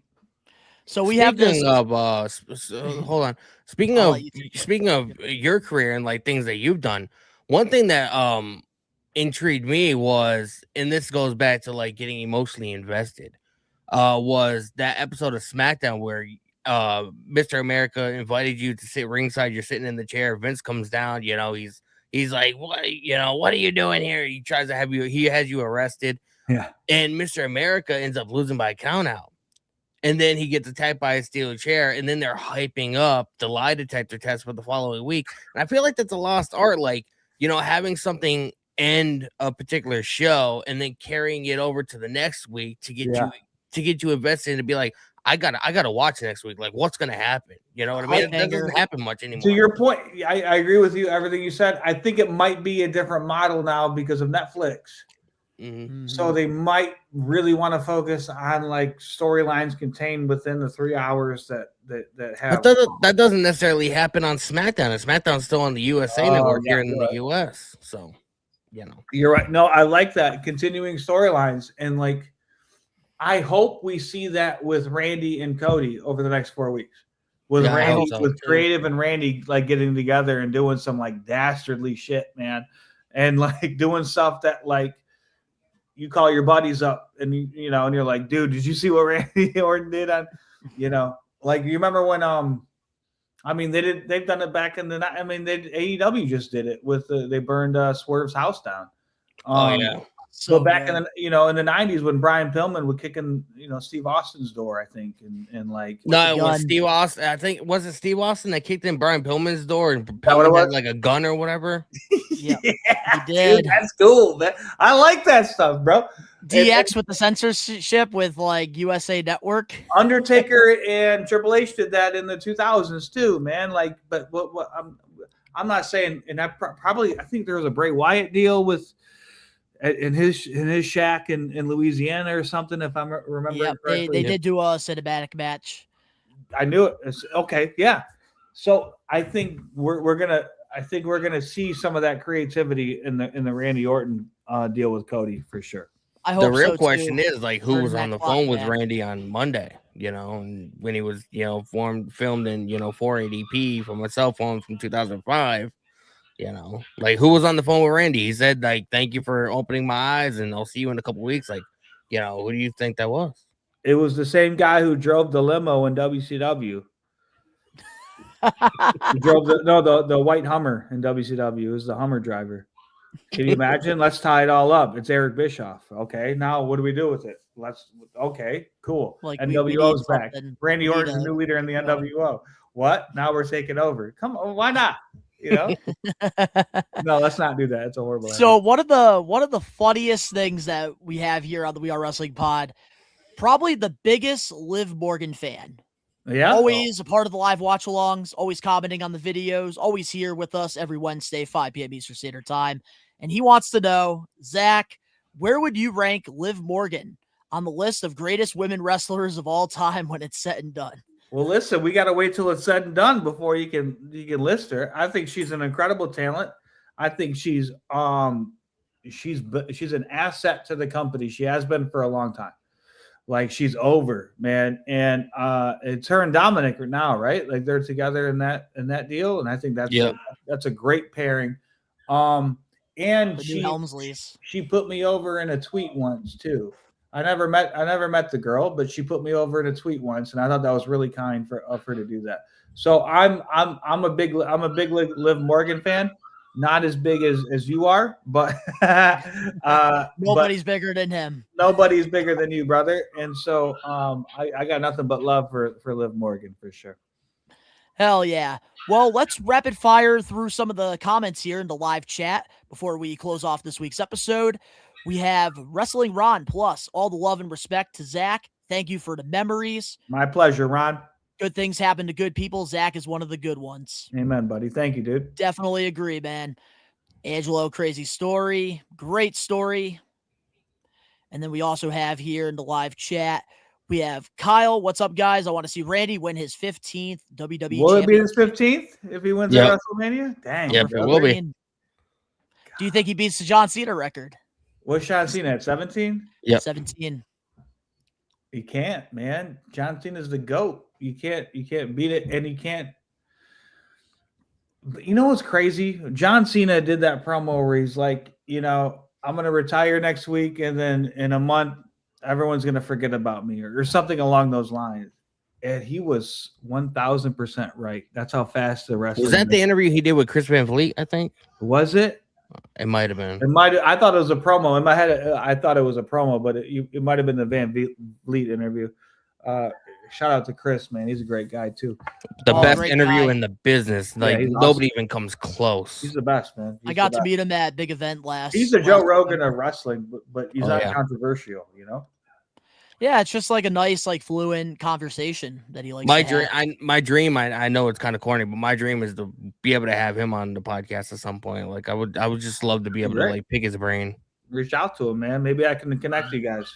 That would be awesome. Yeah, I don't know if he does interviews. I've never seen him interviewed, but maybe I can connect you guys for sure. He did some stuff with, I want to say, Cafe de Rene, and I think he's done some stuff. Here's a good one from the El Juggalo. Yo, Zach, loved your matches in JCW. Yeah, man. What are your thoughts on the new weekly shows? Whoop, whoop. I'll tell you what.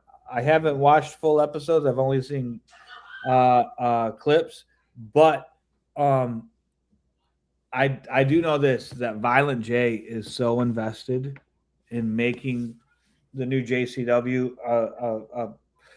a major player in the professional wrestling business. And they're building their following, and they have shows every single week, and they tour. And so I think if he sticks with it, there's no choice for it but to grow and be great. But I tell you what, Violent J, kind of how we're talking about, is a huge fan of characters, man. He always has been. He's a throwback like They that. have a character named Cocaine, man. Like, Cocaine. I've seen him. But he's investing in it, and so as long as Violent J keeps the enthusiasm and the investment going, then it's just going to keep getting bigger and bigger. And I think that's a great thing for wrestling as a whole, for sure. I feel like the best thing they did was bring Vince Russo. I feel like the best thing they did was bring Vince Russo in as a creative writer. I saw that. I don't know the ins and outs of that. Vince has always been a nice guy with me. I don't really have too much of an opinion on him, but he's certainly done some things for sure. Oh, for sure. And then we also have another good question here from Josh Toy Show. Yeah. Who's your favorite up-and-coming wrestler right now from any promotion? Upcoming wrestler right now from any promotion. I gotta go back to it's hard to call Javon Evans an upcoming wrestler because he's already in the main event scene and is already rubbing elbows with that. But like the potential in that young man is something I've never seen before. And I think he could just be one of the biggest stars of all time. He could be bigger than Liv Morgan when it's all said and done. Oh, don't say that. Alex Johnson will get upset. Oh boy. Yeah. That's a hot take right there. I do that. But I do the independent scene from time to time. I do a handful of matches simply because I want to I like to give back and I like to meet the new wrestlers and I like to help out. And I love the business, man. I love performing still at 43 years old. We sponsor a lot of matches for this company out in Western Mass, the Connecticut area called Blitzkrieg Pro. Blitzkrieg Pro, I've heard of them for sure. That's great, man. Shout out to Blitzkrieg Pro. I'll be at Three Legacies Wrestling in Harrisburg, Pennsylvania. That's Jesus. Remember Jesus from with Ricardo? Oh yes. Alberto. Alberto, yes, Alberto Del Rio. Yeah. Rodriguez, Jesus. I'll be wrestling for him April 25. So come out and check us out in Harrisburg, Pennsylvania, if you're in the area. But so I like to meet a lot of the young talent and get in the ring and see where they're at and just kind of give a lot of feedback. But there's so much potential out there. Like I said, the athletes have never been better. The in-ring product has never been better. It's all about how can we elevate and separate you from the pack to become that superstar that you want to be. There's a guy that wrestles a lot for Blitzkrieg called Sammy Diaz, and his gimmick is top 5 dead or alive. We can probably have Donnie send you some videotape. He is really good, and he's just he's on the independents. He's from Hartford, Connecticut. He hasn't gotten a big break or whatever, but like he is absolutely phenomenal. Yeah, connect me, man. I want to check him out for sure. I'm definitely gonna have to talk to Jeremy Leary, who runs Blitzkrieg, and hopefully sometime they can book you because I feel like Blitzkrieg, man, the faithful, they would love you, man. It's such a great crowd. They have a lot of AEW and XWW not guys. your average independent promotion that's out there. It sounds like it's a fun show. It's like imagine a punk rock show, but like a wrestling show. The vibe is awesome. I like that. They got one of those in Milwaukee that I really like wrestling for called Mondo Lucha. And it's just one of those things where all the fans are standing and they're into literally everything and everything is fun. And that's the way wrestling should be with an engaged crowd, Yeah. And then that makes my job easier. You have more fun. I have fun. And everybody just has a really good time. And we tap into the magic of professional wrestling at its finest, which is it's a live event presentation.